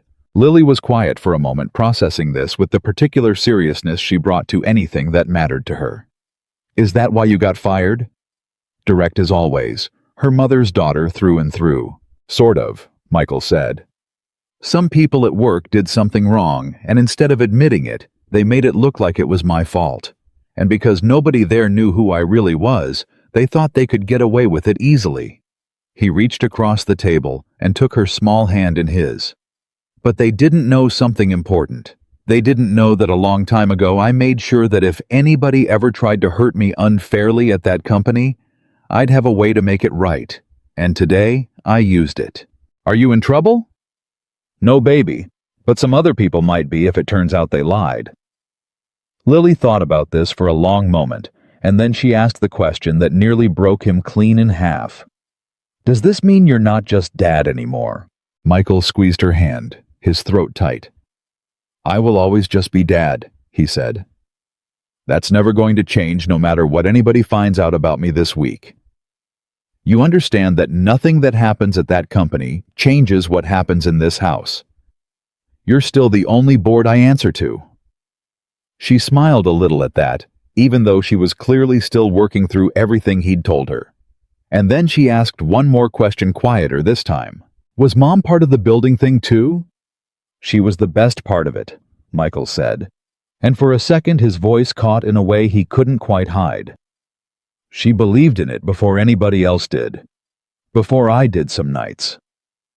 Lily nodded slowly, satisfied in the particular way kids get when a hard conversation finally lands somewhere solid, and reached across the table to hug him, her arms barely making it around his shoulders. "I believe in you too," she said simply. Michael held on to her a long moment, and thought not for the first time that day that whatever came next, whatever the board meeting on Monday turned up, whatever the world found out about who he really was, none of it would matter half as much as the 7-year-old currently hugging him like the whole world made sense. His phone buzzed on the counter. He almost let it go to voicemail until he saw the name. Harold. He kissed the top of Lily's head, told her to go pick out a movie, and answered the call quietly in the hallway. "Talk to me," Michael said. "The filing landed exactly as planned. Harold said. Board chair received it an hour ago. Emergency session is set for Monday morning 9 a.m., full attendance mandatory. And Michael, I need to tell you something else. Your former employer just froze the termination. Reinstated your pay and benefits as of this afternoon, pending review. Michael leaned against the wall, absorbing that. Victoria did that. The board chair ordered it. I don't know how much your Victoria Bennett had to do with it directly, but it went through fast, which tells me somebody up there is starting to panic about liability. A pause. One more thing. IT flagged a compliance breach this afternoon. Someone in the finance department attempted to delete a significant volume of records after the preservation notice went into effect. Michael's chest tightened. Whitfield. We'll know for certain Monday. But Michael, if that's what it looks like, you didn't just save your own job today. You caught a man in the act of destroying evidence of exactly what you accused him of 2 weeks ago. That's not circumstantial anymore. That's about as close to proof as this ever needed to get. Michael closed his eyes, leaning his head back against the hallway wall, and for the first time since Victoria said the word terminated that morning, he let himself feel something other than grief and fear, and the tight, controlled calm he'd been running on all day. He let himself feel something close to hope. Monday, he said quietly. Monday, Harold confirmed. 9 a.m. And Michael, you should be there, not hiding outside, not waiting for a phone call. In that room in person when they open the envelope and find out exactly whose name has been on that trust the entire time. Michael thought about the crowd of faces that had watched him get fired that morning. Carlos shaking but honest.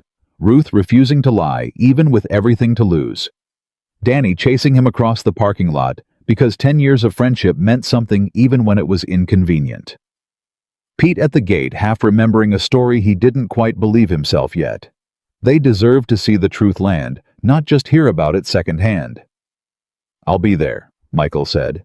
He ended the call and stood in the hallway a moment longer, listening to the sound of Lily rummaging through the movie shelf in the next room, humming to herself, utterly unaware that in 3 days, the quiet, ordinary life her father had spent a decade building around her was about to change in ways neither of them could fully predict yet. Down at Northbridge, in an office with the blinds drawn and the lights off, Gary Whitfield sat alone long after everyone else had gone home, staring at a phone he was too afraid to use, and Victoria Bennett sat 2 floors above him, staring at a personnel file with a name on it she'd said out loud that morning, without once understanding what it actually meant. Neither of them slept well that weekend, and come Monday morning at 9 o'clock sharp, they were both going to find out exactly why. Part 1. Lưu ý, viết đủ 8.000 từ. Liên kết liền mạch với các phần trước trong câu chuyện pha hội thoại, tạo thành một câu chuyện liền mạch khi ghép lại. Mỗi phần liền mạch với phần trước, không giới thiệu lại câu chuyện ở đầu phần mới. Liên kết các phần của câu chuyện một cách liền mạch. Sử dụng câu chuyện tiếp giữa các phần. Duy trì chủ đề. Tránh ngắt quãng đột ngột, không sử dụng gạch đầu dòng, hoặc tiêu đề phụ phong cách kể chuyện Mỹ Hoa Kỳ, giống văn giàu cảm xúc chân thực và gần gũi, không mô tả cảnh, tập trung vào hành động, cảm xúc và tâm lý nhân vật. Viết phần tiếp đạt điểm 10 trên 10, và bổ sung tiết tấu câu chuyện nhanh, sửa lời AI, kể theo ngôi thứ 3, tăng độ kịch tính, không viết lẩn mãn, kết thúc phần, không giới thiệu phần sau. Lưu ý trả lời trong mục tin nhắn, không nhảy sang mức document mới, 2 đến 3 phút, cần có mini climax và đạt 10 đến 15. Mini climax, mỗi, phần cứ 10 đến 12 phút, có một twist lớn sâu sắc. Đan xen mini cliffhanger mạnh hơn, tăng tính tự nhiên cho phản ứng của các nhân vật, thêm nhịp điệu kịch tính thực tế và gần gũi. Mỗi 8 đến 10 phút cần có móc giữ chân khán giả, thêm đánh dấu thời gian.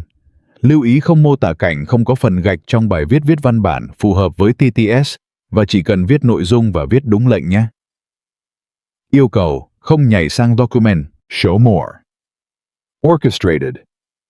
Part 4. Narrative Arc Board Meeting Reveal. Gary's Exposure. Victoria's Realization.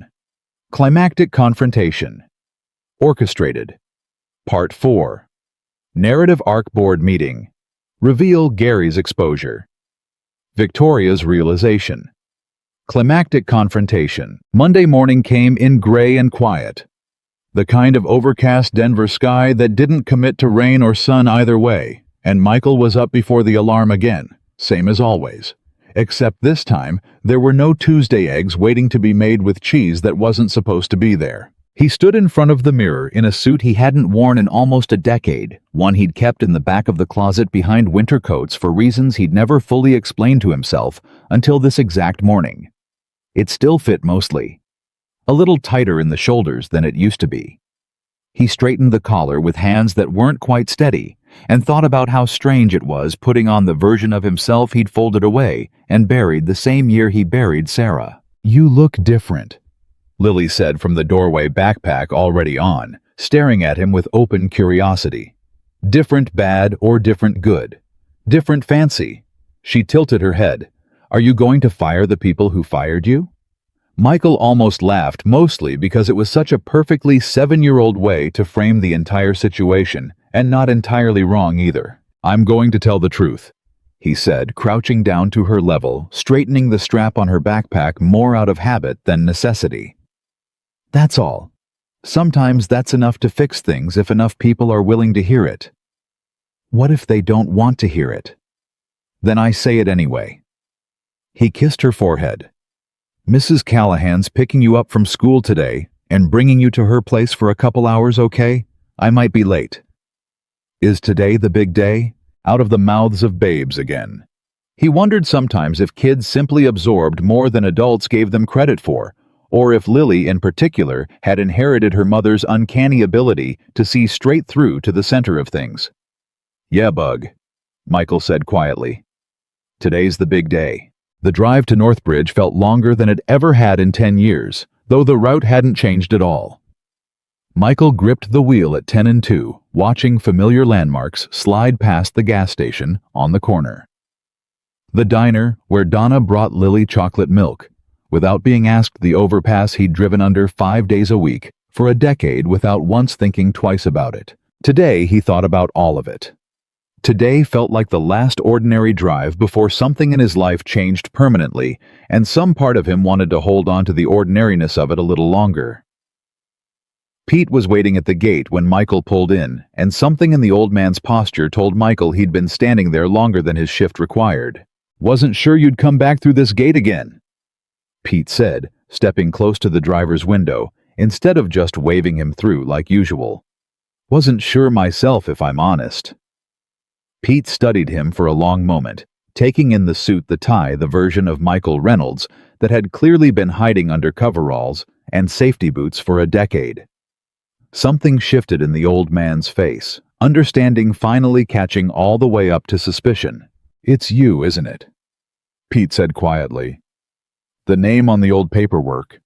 The one nobody talks about anymore." Michael didn't answer right away. He didn't need to. His silence said everything Pete needed to hear. 18 years I've worked this gate," Pete said, shaking his head slowly. Not with anger, something closer to wonder. "Waved you through more mornings than I can count, telling myself there was a ghost story buried somewhere in this company's history. Never once putting it together that the ghost was drinking coffee and talking about his kids' spelling homework with me every single day. I needed to be Mike from Operations Pete, not for tricking anybody, for Lily. I know that now." Pete reached out and clasped Michael's hand through the open window, firm and warm.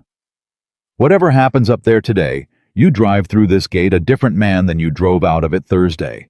But for what it's worth, from where I'm standing, you're still the same fella I've been glad to see every morning for 10 years. Michael felt something tighten in his throat and just nodded, because there wasn't a version of thank you that felt big enough for that moment. He parked in the same spot he'd parked in for 10 years, out of habit more than intention. And as he crossed the lot toward the front entrance, he saw them. Danny, Carlos, Ruth.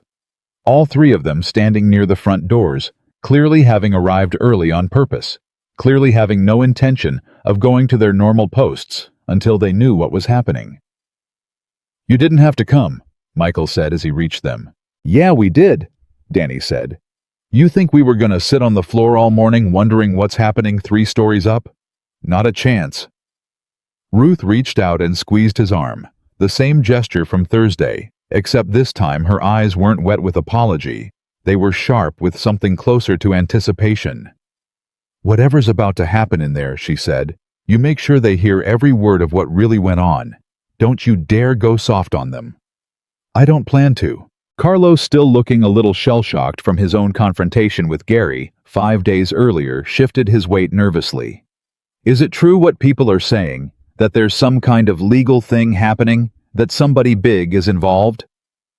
Michael looked at the three of them, people who had put their own jobs on the line for him without hesitation, and decided they deserved at least a piece of the truth before he walked through those doors. "Somebody's involved," Michael said carefully. "You'll understand soon enough exactly who. I just need you to trust me a little longer."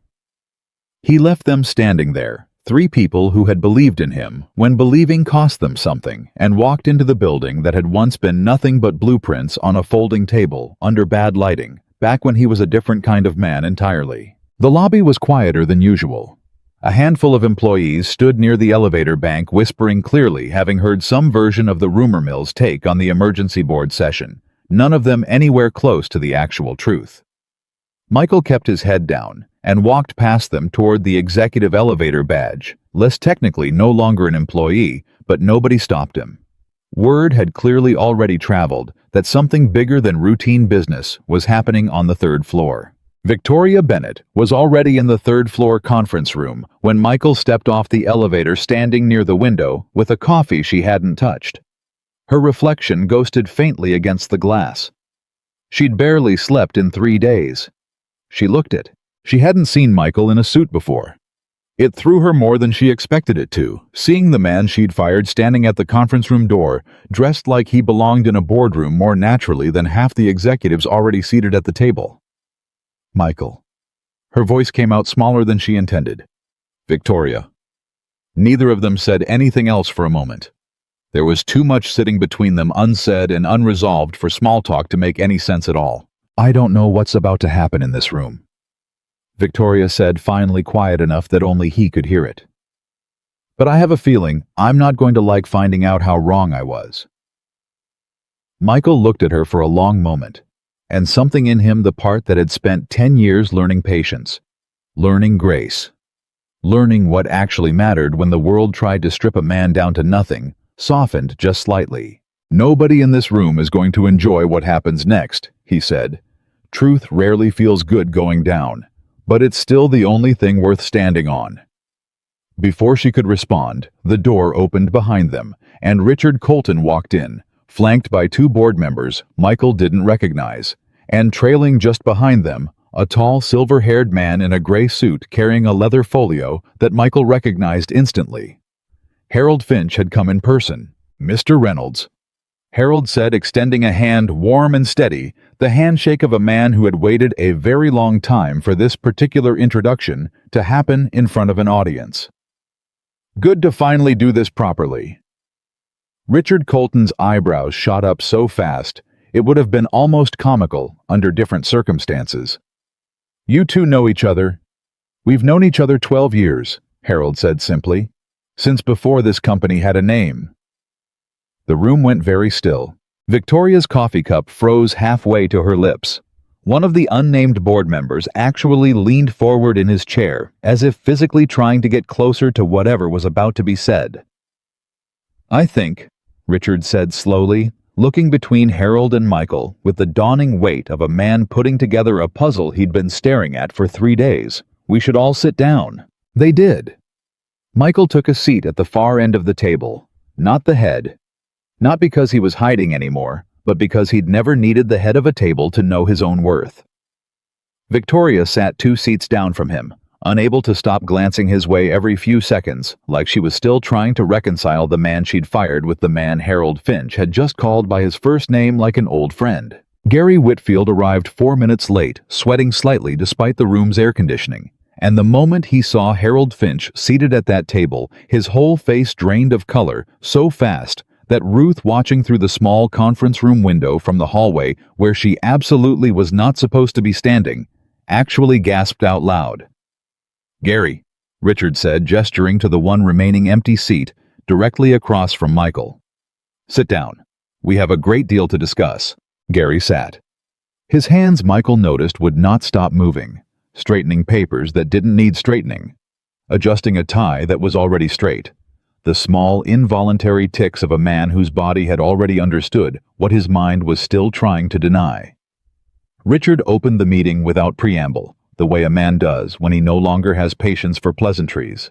5 days ago, this company terminated a 10-year employee named Michael Reynolds based on a report compiled by our VP of Finance. Richard looked directly at Gary as he said it. That termination has since been frozen pending a legal filing invoking what's called the Founder Review Clause tied to Northbridge's original founding trust. I'll let counsel explain the specifics. Harold opened his leather folio and slid a single document across the table, first to Richard, then down the line until it reached Victoria. Northbridge Manufacturing was founded 11 years ago by 3 individuals. Harold said, his voice carrying the calm, practiced authority of a man who had delivered exactly this kind of news in exactly this kind of room more times than most people could imagine. 2 of those founders sold their interest and exited the company within its first 3 years. The 3rd founder retained a controlling stake structured entirely through a private trust specifically to remain uninvolved in daily operations while preserving the right to intervene should the company's governance be compromised. He paused, letting that land, and then looked directly at Victoria. That founder is Michael Reynolds. The silence that followed wasn't just quiet. It was total, the kind of silence that has weight to it, that presses against the walls of a room. Victoria's face went white. She looked at Michael, really looked at him for what felt like the first time since she'd fired him. And Michael watched in real time 10 years of careful, deliberate smallness rearrange itself completely inside her understanding of who he actually was. "You built this company," she said, barely above a whisper. "I helped build it," Michael said quietly. "A long time ago, before I had a reason to disappear from it. And you've been on the floor this whole time, 10 years, fixing sensors, training new hires." Her voice cracked slightly. "I fired you in front of the entire department, and the whole time you owned a controlling interest in the company that employed both of us." Michael finished for her, not unkindly but plainly, because there was no version of this that softened without also lying. "Yes." One of the unnamed board members, a woman named Eleanor Kwan, cleared her throat. Why hide something like that for a decade?" Michael looked at her, and for the first time since walking into that room, something raw slipped past the calm he'd been holding on to since Thursday morning. "My wife died," he said simply. "I had a 2-year-old daughter and a company that was suddenly the last thing on earth I cared about. I didn't want board seats. I didn't want meetings or spotlights or people looking at me like I was somebody important instead of just her father. So I put everything in trust, walked away from every title I'd ever held, and came back to work on the floor because it let me be exactly what she needed, invisible to everyone except her." Nobody in that room said anything for a long moment. Even Gary, sweating and silent at the far end of the table, seemed momentarily stunned into stillness. "I never once regretted that choice." Michael continued, his voice steady again. "Not for a single day. But last Thursday, somebody in this building decided the easiest way to cover up their own wrongdoing was to destroy the reputation of a man they assumed had nothing to protect himself with. They assumed wrong." Every eye in the room turned toward Gary Whitfield. "I think," Richard said slowly, deliberately, "it's time we hear from Gary about the supplier contracts flagged in this review." Gary's mouth opened, then closed. He looked at the papers in front of him, at Harold's folio at the closed door behind him, as if calculating the physics of an escape that clearly wasn't available to him. "I don't know what you think you've found," Gary started, "but we found 18 months of invoices routed through a consulting firm registered to your cousin," Harold said, sliding another document across the table, calm and unhurried, the way a man moves when he already knows he's holding every card. "Prices 12% above market on materials that never changed suppliers for any legitimate business reason. We also found that on Thursday afternoon, approximately 40 minutes after Mr. Reynolds' termination, You attempted to delete over 200 emails connecting you to that arrangement in direct violation of an active legal preservation notice. Gary's jaw worked silently for a moment. "This is," he started. "Documented," Harold said simply. "Time-stamped. Reported automatically the moment you attempted it. IT compliance has the full log, Mr. Whitfield. There's no version of this conversation where that detail isn't already a matter of record." The color that had drained from Gary's face at the start of the meeting was entirely gone now. He looked. Michael thought like a man watching a wall collapse in slow motion every second, bringing the weight down a little closer. "It wasn't just me," Gary said suddenly, and his voice cracked with something that sounded almost like desperation. "You think I built this whole thing alone? I inherited half of that arrangement. It was already in motion before I ever touched it." The room went sharp with attention. "Explain that," Richard said, leaning forward. 2 years ago, before Victoria." Gary's eyes darted toward her briefly, something like resentment flickering there. "The operations director before her, Wallace Cho, he found a discrepancy too. Different numbers, same pattern. He started asking questions the same way Reynolds did." Michael felt something cold settle in his chest. "What happened to him?" Gary looked down at the table. "He resigned. Suddenly. No notice, no severance dispute, nothing. There was a story that went around that he'd taken a job in Seattle. I don't actually know if that's true." He swallowed hard. "I wasn't the one who pushed him out, but I knew about it. And when it worked the first time, quiet, clean, no consequences, I figured it'd work again if I ever needed it to." Victoria's hand went to her mouth. Michael sat very still, absorbing the full shape of what Gary had just admitted. This wasn't a single act of desperation born from one bad quarter. This was a pattern, a system, a quiet, repeatable method for silencing anyone inside Northbridge who got too close to the truth tested once already on a man named Wallace Cho, who had likely never even known why his career had quietly imploded.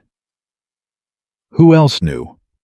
Richard asked, his voice low and dangerous now. Who pushed Wallace Cho out? Gary hesitated, and in that hesitation, Michael understood exactly how much bigger this had just become, and exactly how careful the next few minutes needed to be. "I need my lawyer," Gary said finally, sitting back, some of his composure returning, now that he'd apparently realized just how deep a hole he'd dug for himself in the last 90 seconds. "I'm not answering anything else without counsel present."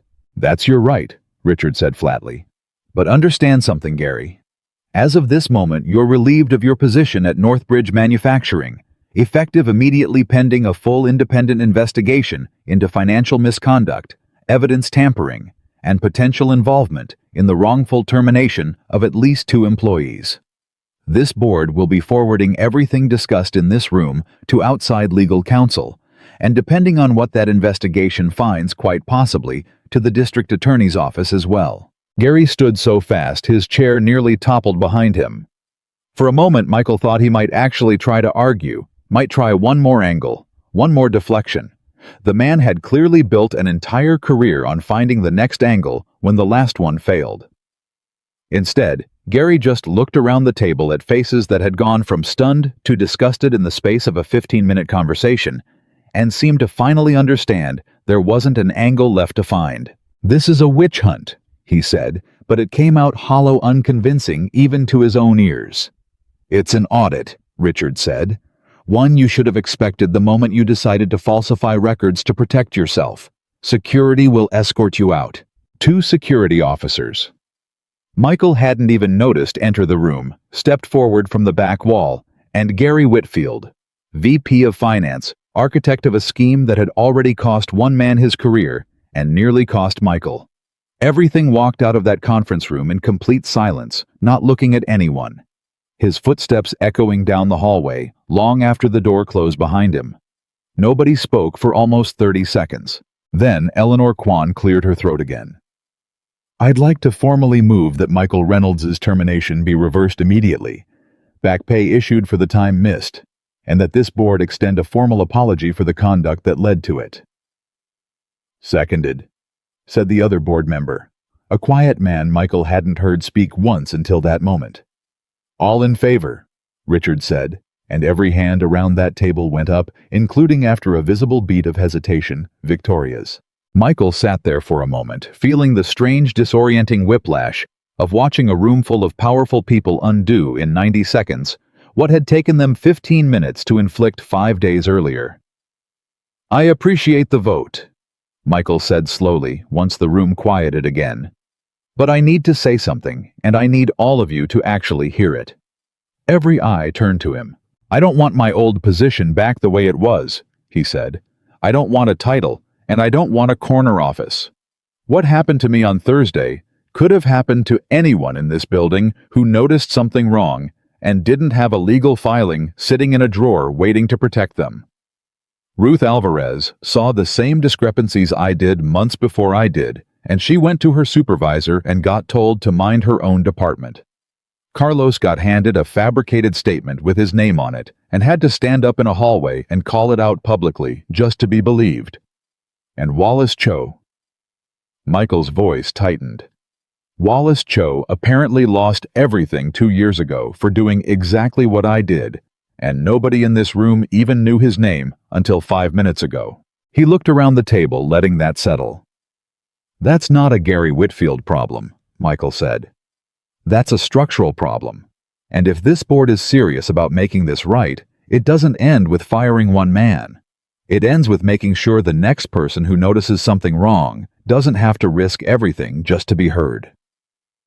The room was quiet again, but it was a different kind of quiet this time, not shock, something closer to reckoning.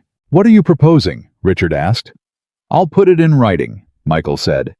"Give me a few days, but it starts with protection for anyone who reports something in good faith, and it starts with finding out what actually happened to Wallace Cho and making it right if he was pushed out the same way I almost was." Richard nodded slowly. "Agreed. Draft it, and this board will support it." And this board. Victoria had been quiet through all of it, watching Michael with an expression Michael couldn't quite read, somewhere between shame and something that looked almost like awe. The particular look of someone watching a person behave with more grace than they themselves would have managed under the same circumstances. The meeting broke a few minutes later, board members filing out in 2s and 3s, already murmuring about legal exposure and press strategy, and how fast word of this was going to spread once it hit the floor. Harold caught Michael's eye on his way out and gave him a small, proud nod before stepping into the hallway to make what was clearly going to be the first of many phone calls that afternoon. Victoria lingered. "Michael?" She waited until the room had mostly cleared before she spoke, her voice smaller than the confident, clipped tone she'd used all through her first 4 months at Northbridge. "I don't know how to start this." "You don't have to start it right now," Michael said, gathering the folder Harold had left in front of him. "It's been a long morning for both of us. I fired you in front of 40 people based on lies I didn't check hard enough." Her voice cracked slightly on the word lies. "I had 2 people practically shouting the truth at me in that hallway, and I closed the folder anyway because I was scared of what the board would think if I didn't hit my numbers. That's on me, not Gary. Me." Michael looked at her for a long moment. There was a version of this morning where he let himself feel every ounce of anger he'd been carrying since Thursday, let it out on the person who delivered the words that broke his careful decade of quiet apart. He found, somewhat to his own surprise, that he didn't have much appetite for it. "You believed the wrong people," he said finally. "That's true. But I watched you vote to reverse it the second you had real information in front of you. That matters too, Victoria. Not as much as the first mistake. But it matters. How are you not furious with me right now?" Michael thought about Sarah, about 10 years of choosing patience over pride, about a 7-year-old at home who believed doing the right thing mattered more than being right. "I am furious," he admitted quietly. "Just not at you specifically, not anymore. You made a bad call under pressure from a man who spent 18 months building a career out of exactly that kind of manipulation. That doesn't erase what it cost me. But it's not the same as what Gary did on purpose, with his eyes wide open twice." Victoria nodded slowly, wiping quickly at her eyes before the tears could actually fall clearly, unwilling to let herself break down completely in an empty conference room. "I'd like the chance to make it right," she said. Properly. Not just a board vote and back pay. We'll see, Michael said, not cruelly, just honestly. Trust doesn't rebuild in a conference room, Victoria. It rebuilds slow the same way it breaks fast. He left her standing there and walked out into the hallway, where Danny, Carlos, and Ruth were waiting exactly where he'd left them, all three practically vibrating with the effort of not knowing what had happened behind that closed door for the last 45 minutes. Well, Danny demanded before Michael had even fully stepped through the doorway. What happened? Somebody security walked Whitfield out of here looking like he'd seen his own funeral. What is going on? Michael looked at the three of them, people who had risked something real for him, without hesitation, without knowing the full truth of who he actually was, and felt the last of the morning's tension finally start to loosen in his chest. Whitfield's gone, Michael said. Fired. Under investigation. Might be facing charges before this is over. Ruth let out a breath she'd clearly been holding for days. And are you reinstated? I am. Michael allowed himself the first real smile of the entire morning. Full back pay. Formal apology from the board. Carlos pumped his fist, and Danny let out a whoop loud enough that a passing employee down the hall actually turned to look. And for a moment, the four of them stood there in the hallway of a company that had almost destroyed one of them 5 days earlier, laughing and hugging and letting the relief wash over them in a way that felt earned after everything. There's more, Michael said once the noise died down, because they deserved to hear it from him before it hit the rumor mill in some twisted, half-true version by lunchtime. Turns out, I've got a longer history with this company than any of you knew. Danny's eyebrows went up. How much longer? Michael looked at his old friend, a man he'd trained on machinery and shared a decade of coffee break conversations with, and decided the truth deserved to be spoken plainly, not eased into gently. I helped found it, Michael said. A long time ago. I've held a controlling stake this whole time, sitting quiet in a trust nobody knew about. The hallway went silent for the second time that morning. Danny stared at him for a long moment, clearly running back through 10 years of shared shifts and inside jokes, and every time he'd casually told Michael, you should get paid like a guy who runs the place, only now understanding exactly how close to the truth that joke had actually landed the whole time. You, Danny said slowly, are unbelievable. I know. 10 years, Mike. 10 years of you fixing my sensor resets and letting me complain about my mortgage like you didn't have half this building's future sitting in your back pocket the whole time. I needed to be your friend, Michael said quietly. Not your boss. That mattered to me more than you probably realize. Ruth reached out and took his hand again, the same gesture as Thursday, except this time her eyes weren't wet with apology. They were bright with something that looked a lot like pride. Whatever you are now, she said, titles, trusts, all of it. You're still the man who taught half this floor how to do their jobs right and never once made anybody feel small for asking questions. That's who we're proud to know. Not whatever's written on some old legal paper. Michael felt something in his chest loosen further, and for the first time since Thursday's badge hit Victoria's desk, he let himself believe that whatever came next, however this reshaped his life, his role. The quiet invisibility he'd spent a decade protecting the people who mattered most in that building were still going to see him exactly the way they always had. He pulled out his phone to check the time and saw a missed text from Mrs. Callahan, a photo of Lily at her kitchen table, doing homework, grinning at the camera, with a gap where her front tooth had come loose that morning. Underneath it, a message in Mrs. Callahan's careful handwriting-style texting. She wanted me to ask if the big day went okay. Michael stared at the photo for a long moment at his daughter's gap-toothed grin, utterly unaware of everything that had just changed 3 floors up in a conference room she'd never see, and felt his eyes sting in a way none of the morning's confrontations had quite managed to do. He typed back a single line, and it was the truest thing he'd said all day. Tell her the big day went better than Dad even hoped. Part 5. Lưu ý, viết đủ 8.000 từ, liên kết liền mạch với các phần trước trong câu chuyện pha hội thoại tạo thành một câu chuyện liền mạch khi ghép lại. Mỗi phần liền mạch với phần trước, không giới thiệu lại câu chuyện ở đầu phần mới. Liên kết các phần của câu chuyện một cách liền mạch. Sử dụng câu chuyện tiếp giữa các phần. Duy trì chủ đề. Tránh ngắt quãng, đột ngột không sử dụng gạch đầu dòng hoặc tiêu đề phụ, phong cách kể chuyện Mỹ Hoa Kỳ, giống văn giàu cảm xúc chân thực và gần gũi không mô tả cảnh tập trung vào hành động cảm xúc và tâm lý nhân vật. Viết phần 5 đạt điểm 10 trên 10 và bổ sung tiết tấu câu chuyện nhanh sửa lời AI. Kể theo ngôi thứ 3 giữ độ kịch tính không viết lằn màn. Kết thúc dùng câu khẳng định mạnh để khép lại câu chuyện rõ ràng, trọn vẹn. Lưu ý trả lời trong mục tin nhắn không nhảy sang mực document mới, 2 đến 3 phút cần có mini climax và đạt 10 đến 15 mini climax mỗi phần cứ 10 đến 12 phút, có một twist lớn sâu sắc đan xen, mini cliffhanger mạnh hơn, tăng tính tự nhiên cho phản ứng của các nhân vật, thêm nhịp điệu kịch tính thực tế và gần gũi. Mỗi 8 đến 10 phút cần có móc giữ chân khán giả.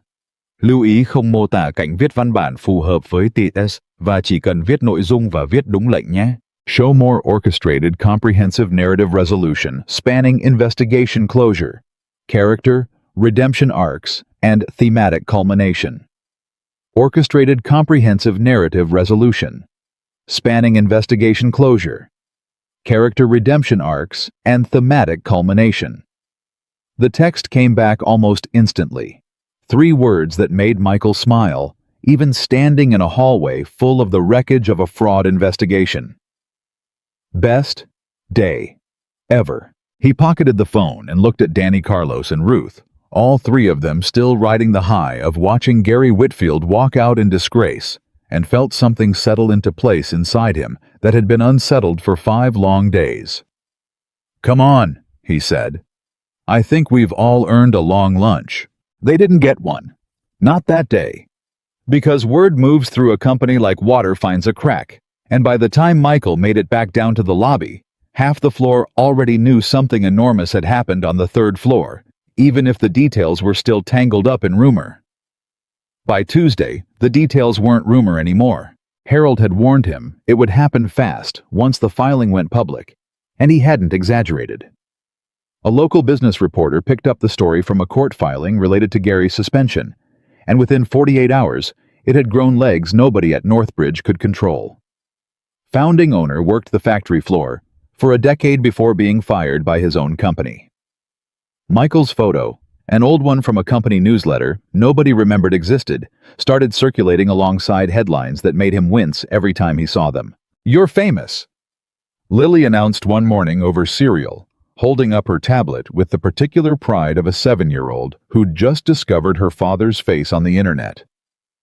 Ms. Alvarez showed it to the whole class. Well, not the whole class. Just me. She said it was inspiring. "Ruth showed your class an article about me." "No, Dad. My teacher, Ms. Alvarez, not the Ruth from your work." Lily rolled her eyes with the devastating patience only a 7-year-old can summon for a parent who's gotten something obvious wrong. She said you're a good example of not giving up. Michael laughed, despite himself, despite the strange discomfort of being called an example of anything by a teacher he'd never met, and reached across the table to tousle her hair. "Well, tell Ms. Alvarez thank you. Can I bring you for show and tell?" "Absolutely not. Worth a try," Lily said, entirely unbothered, and went back to her cereal like she hadn't just tried to turn her father into a classroom exhibit. The attention, uncomfortable as it was, brought something with it that Michael hadn't fully anticipated. 3 days after the story broke, his phone rang with a number he didn't recognize, and when he answered, a voice he hadn't heard in over 2 years came through cautious and disbelieving. "Michael Reynolds. This is going to sound strange, but my name is Wallace Cho. I used to work at Northbridge." Michael sat down slowly at the kitchen table, his pulse picking up. "Wallace, I've been trying to find you. I saw the article." Wallace's voice cracked slightly. "I've spent 2 years telling myself I imagined the whole thing, that I made a mistake, panicked over nothing, resigned because I couldn't handle the pressure. My wife spent 2 years telling me the same story I told her because it was easier than believing what actually happened." "What actually happened?" Michael asked quietly, though some cold, certain part of him already suspected the answer. "I found the same discrepancies you did, almost exactly the same pattern, different numbers. I brought it to the board chair at the time, not Colton before him. And within a week, I had 3 separate people telling me my performance wasn't meeting expectations and a severance package on my desk that made resigning quietly a whole lot more appealing than fighting something I didn't understand yet. Wallace's voice tightened. I took the money. I took the story about a new opportunity in Seattle that never actually existed. I've spent 2 years wondering if I was crazy or a coward or both. Michael closed his eyes, feeling the full, ugly weight of what Gary had built settle over him. Not one man destroyed by convenience and pressure. 2, maybe more hiding somewhere in files Harold's team hadn't finished combing through yet. You weren't crazy, Michael said. And you weren't a coward. You were right, Wallace. 2 years too early to have anybody believe you, but right. There was a long silence on the line, thick with 2 years of a man doubting his own memory. Finally hearing someone confirm it hadn't been imagined.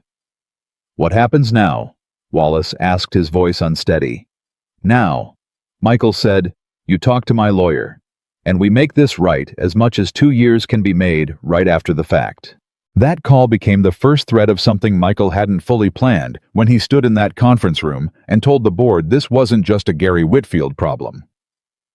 Over the following 2 weeks, Harold's team tracked down 2 more former employees, whose sudden quiet departures lined up with moments they'd raised concerns that inconvenienced somebody with more power than they had. A supervisor who'd questioned safety shortcuts on the East Line, gone within a month, replaced by someone willing to look the other way. A junior accountant who'd flagged a discrepancy in travel reimbursements 2 years before Gary's scheme even started, pushed out under a manufactured performance review that on closer inspection had been drafted almost word for word from a template. Each name Harold brought him felt like another stone Michael had to carry, and also strangely like another piece of proof that stepping forward had mattered more than he'd understood in the parking lot on Thursday, shaking phone in hand, wondering if he was doing the right thing. You built something bigger than you meant to, Harold told him over coffee one evening, the two of them going through the growing list of names at Michael's kitchen table after Lily had gone to bed. You went in there to clear your own name. You're about to give 4 people their reputations back. 5 if you count me, Michael said quietly. 5, Harold agreed.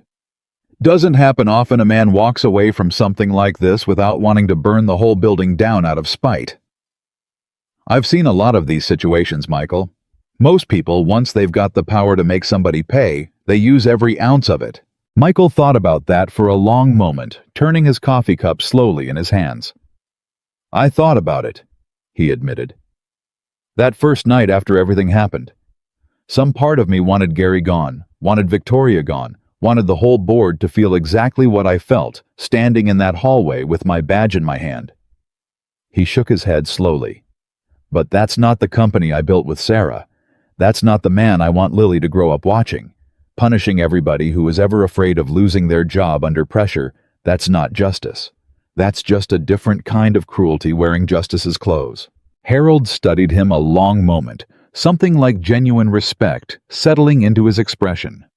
Your wife would be proud of that answer. Michael's throat tightened. I hope so. The Employee Protection Program took shape slower than Michael expected, mostly because he refused to let it become a hollow gesture, a single memo buried 3 folders deep in an employee handbook nobody actually read. He spent evenings after Lily's bedtime drafting language with Harold, insisting on specifics, a direct, anonymous reporting channel that bypassed department supervisors entirely, an outside ombuds, person with actual authority to investigate claims protections written into contract language instead of vague policy suggestions that could be quietly ignored under pressure the way Ruth's had been. He brought the final draft to the board 3 weeks after Gary's removal, and this time Victoria was the one who spoke first. I've read it twice, she said, sliding the document back across the table toward him. I think it's the most important thing this board's approved in the 4 months I've been here. I'd also like to volunteer to help implement it. Not lead it. I don't think that's my place given everything. But help. Michael studied her for a moment. 3 weeks had changed something in Victoria Bennett, something he'd noticed in small cumulative ways since the day of the board meeting. She'd stopped speaking in the clipped defensive tone she'd used in their first conversation. She'd started actually walking the floor, learning names the way he used to. Why? He asked, not unkindly, genuinely curious. Because I was exactly the kind of pressure this program is designed to protect people from, Victoria said, and her voice didn't waver, even though the admission clearly cost her something. I was scared of failing in front of a board that hired me to fix numbers fast, and that fear made me willing to believe a folder over 2 people standing in front of me telling me the truth.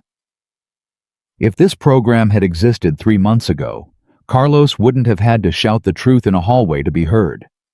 I would have had somewhere real to send Ruth's original concern instead of a supervisor who told her to mind her department. She met his eyes steadily. I don't want to run something like this to feel better about myself, Michael.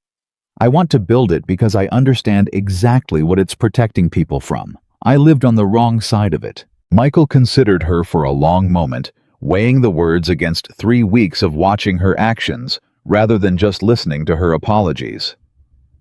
All right, he said finally. You help build it. But Victoria, this only works if it's real. If 6 months from now, it's just a poster in the break room nobody reads, it fails everyone it's supposed to protect. I understand that, she said. Better than most people in this building, I'd imagine. It was Ruth unexpectedly, who ended up chairing the employee side of the new reporting committee, a decision the board approved unanimously once Michael nominated her, mostly because nobody in that building carried more credibility on the factory floor than a woman 3 years from retirement who'd told the truth with everything to lose. Ruth cried when Michael told her right there by the loading dock, refusing at first, insisting she was just an inventory clerk, not some kind of executive. You're exactly what this program needs, Michael told her. Somebody the floor actually trusts. That's worth more than a title, Ruth. I learned that the hard way. Carlos, for his part, got something different. A formal apprenticeship track Michael personally sponsored, pulling the kid off the general labor rotation and into the kind of hands-on operations training Michael himself had spent a decade quietly mastering. You stood up in that hallway when you had every reason to keep your mouth shut and protect your job. Michael told him the day he handed Carlos the paperwork. That's not something you find in most 24-year-olds. I want to invest in it. Carlos stared at the paperwork like he wasn't sure it was real. I don't know what to say. Say you'll work hard. That's the only payment I want. Wallace Cho's resolution took longer, and it was harder because 2 years of doubting his own memory doesn't undo itself in a single phone call, no matter how sincere. Michael flew out to meet him in person once Harold's team finished the investigation, a quiet dinner in a restaurant outside Seattle, just the 2 of them. No lawyers, no board members, no cameras. I need you to understand something, Michael told him midway through the meal, watching Wallace pick at food he clearly wasn't tasting. What happened to you wasn't a failure of judgment. It was a system built specifically to make good people doubt themselves. You weren't the first person Gary Whitfield pushed out for asking the right question. You were just the first one nobody caught. Wallace's hands were shaking slightly around his fork. 2 years, Michael. 2 years I told my wife I panicked over nothing. 2 years I told my kids their dad made a mistake that cost us the house we wanted, the school district we wanted, all of it for nothing.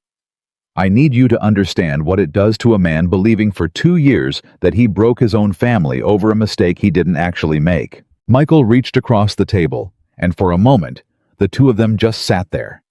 2 fathers who understood in their bones exactly what it cost to have the ground taken out from under you by people who were supposed to be trustworthy. You didn't break anything, Michael said quietly. Gary Whitfield did. And I intend to make sure the board understands that fully in writing with a settlement that reflects exactly what those 2 years cost you and your family.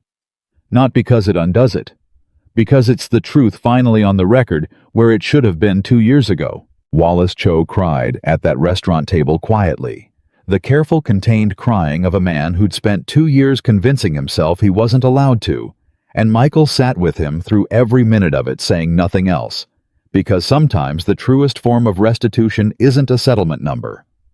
It's simply somebody finally saying you were right, and I'm sorry it took this long for anyone to say it. Gary Whitfield's story ended differently and considerably less gently. though Michael took no pleasure in watching it unfold. The independent investigation Richard Colton promised turned up enough evidence of financial fraud and evidence tampering that the district attorney's office opened a formal case within a month. Gary tried briefly and unsuccessfully to shift blame onto his cousin's consulting firm entirely, a strategy that collapsed the moment investigators found emails proving Gary himself had structured the arrangement from the very beginning. He was indicted on charges of embezzlement and obstruction 8 weeks after that conference room meeting. Michael read about it in the newspaper the same way everyone else did, sitting at his kitchen table with a cup of coffee, and felt to his own mild surprise something closer to sadness than satisfaction. "You don't look happy," Danny observed the two of them on a lunch break not long after Michael's coffee cup untouched in front of him while he stared at nothing in particular. "I'm not really," Michael admitted. "I know what he did was wrong. I know he'd have kept doing it, kept ruining people if nobody had stopped him. But somewhere under all that scheming, Gary was a scared man too, trying to cover for his own mistakes, the only way he knew how, and it cost him everything, and it cost other people even more." Michael shook his head slowly. There's no version of that story that feels like a victory. Just a version where fewer people get hurt going forward. Danny studied his old friend for a moment, the man he'd worked beside for a decade without ever fully knowing him, and shook his head slowly, more in admiration than disbelief this time. "You know," Danny said, "most guys in your position would have spent the last 2 months gloating. Instead, you're out here feeling sorry for the guy who tried to destroy you." "I'm not feeling sorry for him," Michael said. "I'm just not interested in pretending his ruin makes anything about the last 2 months feel like winning. Winning would have been none of this ever happening in the first place."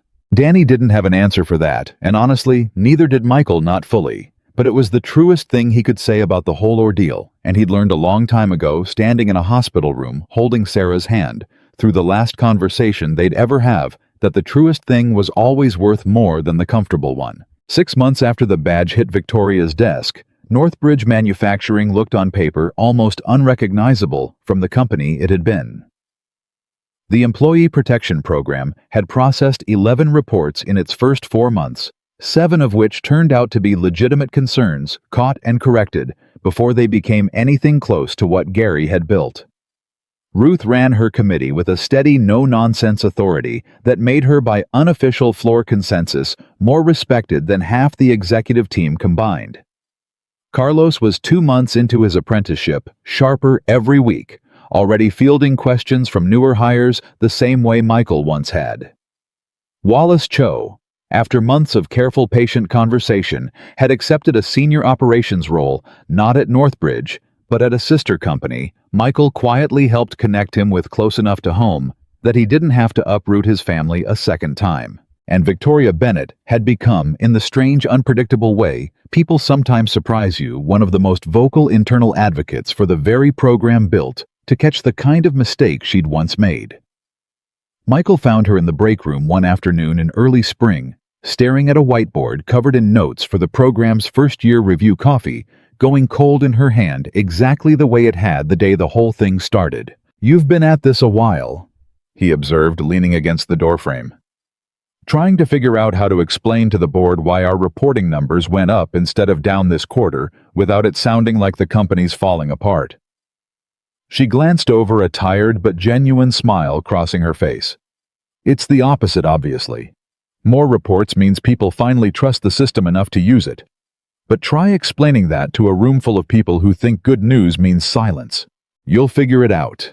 You're better at this than you give yourself credit for." Victoria set the marker down and looked at him for a long moment, something thoughtful crossing her face. "Can I ask you something?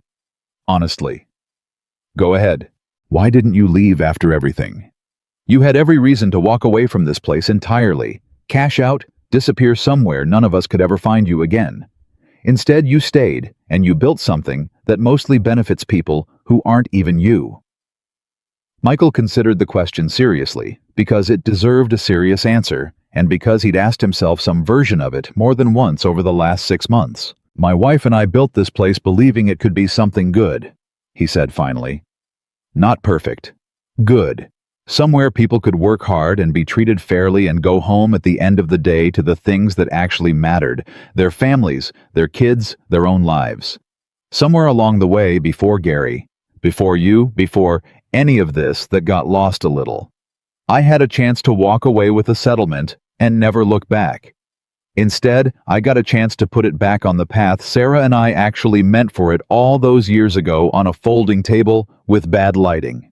He shrugged slightly. Leaving would have been easier. It wouldn't have been right. Victoria nodded slowly, absorbing that, and then said something that surprised him. Lily's lucky, you know, to have a father who thinks about right instead of easy. Most people don't. Michael thought about his daughter, 7 years old, going on 8 now, still asking every morning whether it was Tuesday eggs or Wednesday eggs, still utterly unaware of the size of the world her father had quietly shaped around her, without ever letting the weight of it touch her directly. I try, he said simply. Most days I just try. That evening, driving home with the windows cracked and the last stretch of golden light spilling across the road. Michael's phone buzzed with a text from Danny, a photo of a newborn red-faced and furious in the particular way all newborns look furious at the world, for the crime of being born with a caption that read, simply, "Meet Michael Daniel Osei. Couldn't have done any of this without you, brother. Named him after the guy who taught me everything worth knowing about doing this job right." Michael pulled the truck over for a moment, just to sit with that, his eyes stinging in a way that had nothing to do with the setting sun. 10 years he'd spent trying to be invisible, trying to be nobody, so that nobody would ever have a reason to look at him twice, so that Lily would grow up safe from whatever spotlight came with the name Reynolds. And somehow, in trying so hard to disappear, he'd built something that mattered more than any title or trust document ever could have. A decade of quiet trust earned one sensor reset, and one shared coffee, and one honest conversation at a time. The kind of trust that made a man name his son after him without a second thought. He drove the rest of the way home with that feeling sitting warm in his chest, and when he walked through the door, Lily was waiting at the kitchen table. Homework spread out in front of her, looking up with the same open, trusting face she'd worn every single day of her life. "Dad, it's Tuesday. Are we having Tuesday eggs for dinner?" Michael laughed, setting his keys down, crossing the kitchen to kiss the top of her head. "It's 6 in the evening, Bug. Eggs are a breakfast food." "Not in this house, they're not," Lily said, entirely serious. And Michael found himself laughing again, harder this time, because some arguments simply weren't worth winning against a determined 8-year-old, especially not on a day like this one. He made the eggs. Cheese, even though technically it should have been dinner food that made no sense at all, and they sat together at the small kitchen table in the house on Larkspur Street. The same table where he'd once spread out printouts of falsified reports at midnight. The same table where Sarah's photo still sat on the nightstand down the hall, watching over both of them, the way it always had. "Dad," Lily said, halfway through her plate. "Yeah, Bug. Are you happy? Like, actually happy? Not just dad happy, where you say you're fine, but you're really tired." Michael set down his fork and looked at his daughter. Really looked at her the way he had that first morning of this whole ordeal, memorizing the shape of her face, like it might slip away if he didn't hold on tight enough. "Yeah," he said, and meant it completely all the way down. "I really am, Lily. I spent a long time thinking happiness meant staying small enough that nothing could ever hurt us again. Turns out it means something different. It means doing the right thing even when it's scary, and trusting the people who love you to stand with you when it matters. I've got that. I've had that the whole time, actually. I just needed reminding." Lily smiled, satisfied in the particular complete way kids get when an answer finally lands somewhere solid, and went back to her Tuesday eggs on a Thursday evening, utterly certain the way only a child fully loved and fully safe can be certain that her father had told her the whole truth. And he had. Because the story of Michael Reynolds was never really about a badge on a desk or a trust document buried in a law office downtown, or even the quiet, patient justice that finally caught up with the people who tried to tear him down. It was about a man who understood long before anyone else in that building did that real strength was never loud. It never needed a title, or a corner office, or a room full of people watching to prove itself. It simply showed up every single morning, made breakfast, told the truth, and stood firm when everything else fell apart. because somewhere watching was a little girl who needed to know that doing right always mattered more than being powerful. And in the end, that was the only kind of legacy Michael Reynolds ever wanted to leave behind.